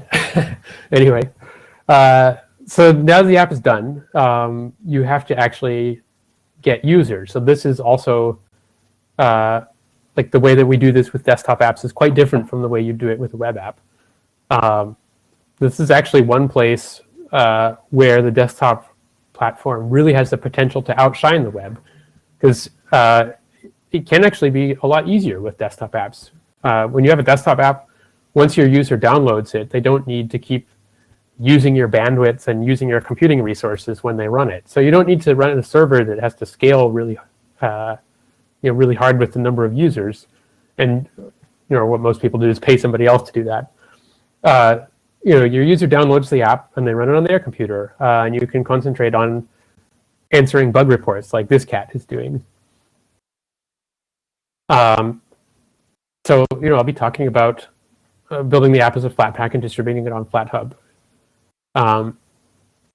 There are certain requirements that you have to meet in order to distribute your app on FlatHub, but luckily the project skeleton that we generated early in the talk, it meets these requirements. There are only a few things that we need to fill in. One thing that will be kind of unfamiliar to people coming from the web platform is the AppStream meta info file. This is a kind of manifest that provides the description that users see when they go to FlatHub, like I've taken a screenshot of that here on the right. And users also see this information in their updater application. So FlatHub requires you to have one of these because it ensures a good experience for users installing and updating the software. I've linked to a description of the file format here in the slides. But you don't have to write it from scratch. There's a generator. There's another link here to get you started. You go to this, click on this link, you fill out the answers to a few questions about your app, and the result of that process can actually just replace the file that was generated along with the project skeleton. You can just copy and paste it in. You will need screenshots for FlatHub. These screenshots are linked in this manifest. So you have to host those somewhere, usually in your app's Git repository. And then for FlatHub, you also have to have a content rating in this manifest. And so they use the scale given by the Open Age Rating Service. And that also has a handy generator. It's also linked in this slide. You can answer questions about your app, and it spits out a rating that you can download and just paste into your file. Another file where we have to fill in some blanks is the desktop file. And so this one is used not at the point of distribution, but this is used by the user's desktop environment to determine how to display your app, like where to put it in the applications menu, if there is such a thing in that user's desktop. And for for the things, the one that was already generated in our project skeleton, we really only have to fill in the comment and categories fields. But I've included a link to the description of this file format in case you want to know what all the fields are. And then there's a list of categories that you can pick from. But the field is freeform, so you can pick any that apply or add new ones. You'll need an icon. The icon that I've shown here is the placeholder icon that you get from the app skeleton that's generated. I'm not going to go into the whole process of designing an icon, but one of the GNOME designers, who I believe gave a talk this morning, unfortunately didn't see it because it was at like 2:30 in the morning my time, but there's a very nice blog post on how to do this. And that's all for submitting your app to FlatHub. There's instructions for actually doing the submission. The submission works as a GitHub pull request. And once the pull request is accepted, you've pretty much taken care of your distribution channel. And all you have to do now is fix bugs and push updates whenever you do. Hopefully, once your app is released and you get users, something that you might want to do is translate your UI into the languages that your users speak. So what you need to do this is a translation framework. And the platform heavily prefers one. It comes built in, and it's called getText. It's been around a really long time, and it's quite well supported in all kinds of tools. The file format used in getText is understood by a lot of existing tools, including translation websites such as Transifex, or you can get a program such as gtranslator or POEdit and kick off the process by translating the UI yourself into a language that you speak. So my experience having written an app, not talking about Bloatpad here, but once your app gets some users, translators are some of the easiest volunteers to find if you make it easy for them. It's a really low threshold way for people to contribute. They don't have to know how to program. It's really nice for them if they can just go to a website or download some program and translate the UI messages into their own language. It's quite low threshold, low friction. You've just got to make it possible for them. So we've gotten to the end. I think the conclusion is that it's quite possible, if you know JavaScript from some other context, to use that knowledge to develop apps for the Linux desktop. Some things might be really familiar to JS developers. Some things about the desktop platform might be even better, like being able to target one environment instead of a million different browsers. Other things might be worse or more confusing, like the situation with XML UI files. So what I'm advocating for us as desktop developers is to learn more about web and node development and try to reduce friction for this really large group of developers. But not everything should be copied, or not everything is even going to be applicable to desktop development. And that was my experiment. I hope it was useful to someone, because that means that it was successful. I'd like to take questions. I may have wasted the question time with the showing the slides in the beginning, but I wonder if there's a bit of... Philip, if you go ahead and stop your screen share, there are questions in the shared notes that you can answer. Because this is the last session of the day, it's okay if we run a couple minutes longer, but essentially you have 3 minutes left of your formal time slot. Okay. The first question is, isn't Glade UI deprecated for creating UIs? I don't think it is. It's still actively maintained for GTK3 UIs, and the maintainer of Glade is working on a version for GTK4. Hope that answers the question. Second question is for maintenance, which is better, XML UI files or code? It really depends on your preference. I think, personally, I prefer using XML files and making changes when I need to make changes in Glade. I know lots of other people who would really prefer code, so it's up to you. Which language is GJS built upon? GJS is embedded in it is a copy of the SpiderMonkey JavaScript engine, which is the same engine that's used in the Firefox browser. And so it's JavaScript plus the layer that that dynamically generates the bindings between these platform libraries and the code that people write in JavaScript. Is there an easy way to add a WebView browser widget? It's not a stupid question at all. The person who asked this said sorry for the stupid question, but it's not a stupid question. Yes, there is. There's a platform library called WebKit GTK, and that library provides a browser widget, and I believe it is part of the Flatpak runtime. So you already get that library for free. You don't even need an extra dependency. There's actually an example in the examples directory in the GJS repository. I can link to it after the talk in the chat, maybe. Question 5, can GJS be used cross-platform, Linux, Windows, Mac, Android, and iOS? The answer is sort of. It works on Linux and Mac. I have understood that it works on Windows, although I don't know how easy the developer story is for writing an app in it and packaging it on Windows. I would sincerely doubt that you could write an Android or iOS app with it. But who knows? That might be possible one day.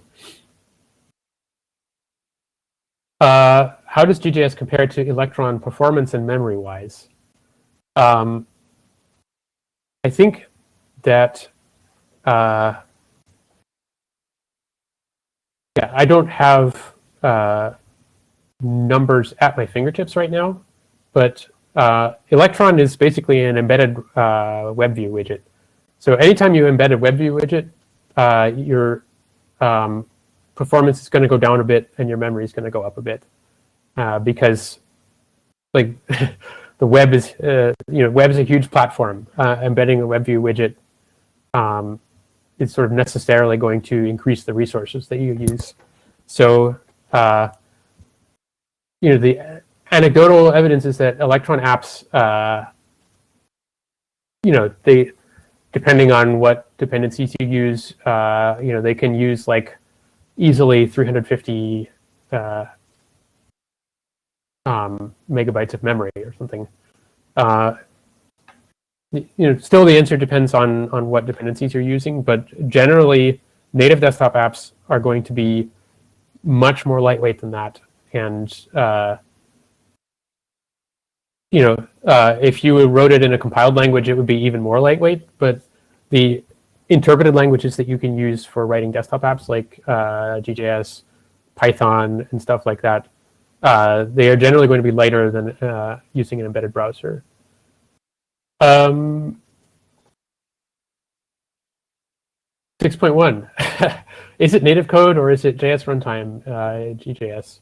Native code for GUI elements and JS for my logic written in JS. So the setup that we have here in GJS, like you're running a JavaScript interpreter, and that is calling into native code. So yes, I don't know if that answers the question. So yeah, like all of the code that you don't write is native code. Let me put it that way. Can this GJS be easily packed for Windows and Mac? I guess the the answer depends on what you call easily. For Mac, it's not too hard. For Windows, I don't have experience doing it, so somebody else might have to answer that. Question 8, is there HTTP2 support in GJS, and is it transparent? So GJS itself doesn't have any HTTP support because that's provided by the GNOME platform. So libsoup has that. I believe that HTTP2 support appeared in libsoup 3, which was released very recently. I don't know if it's in the current version of the Flatpak runtime or it's going to be in the next version. I'd have to look that up. Question 9, is WebKit GTK cross-platform as well, like available in Windows and Mac as well? I believe it is available in Mac. Windows, I am not sure. Question 10, will it have good compatibility with Qt? I'm not sure if, does it mean GJS in this case? But if it means GJS, okay, yes. The questioner is writing as we speak. So does GJS have good compatibility with respect to UI with Qt? It doesn't, because Qt has other other ways to write other language bindings. GJS is for implementing language bindings that are based on G-object. So yeah, you can use C libraries, but they have to be written in the form of G-objects, and that's what GJS can sort of dynamically generate bindings for. There's a question 11 appearing. Let's make that the last one. The Rust story.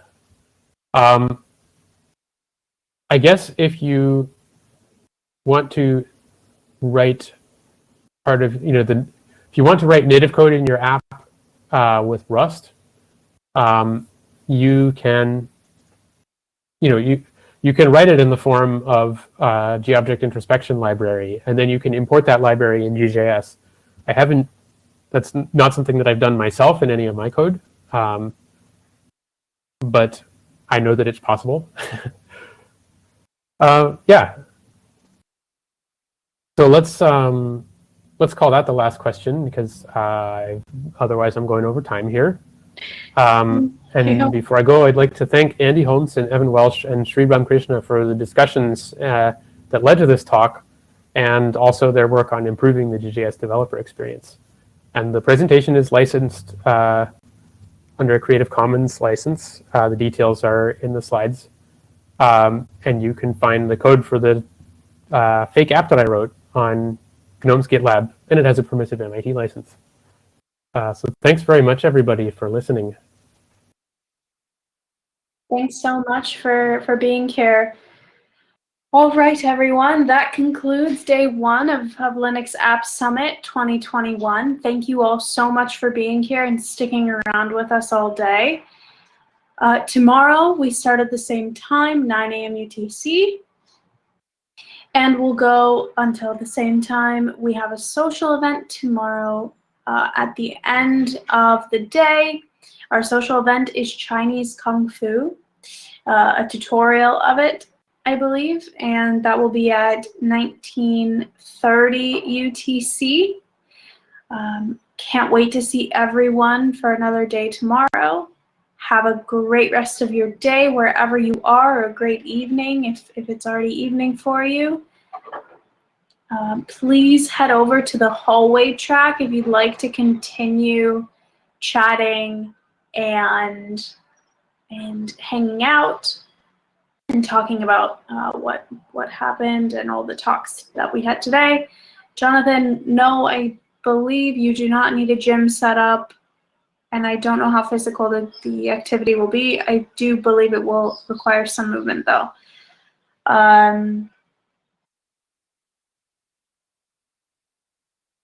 Philip is going to paste his slides in the chat. Maybe. If anyone knows what Philip was going to paste in the chat, please let us know. Maybe a link to the demo. Anyways, Philip, looks like you did put that GitHub link in. All right, everyone, this room will be closing momentarily. Please head over to the hallway track. Same link that you used to enter here, just a different passcode. And we can absolutely get that info for you before we close the room. Have a great day, everyone.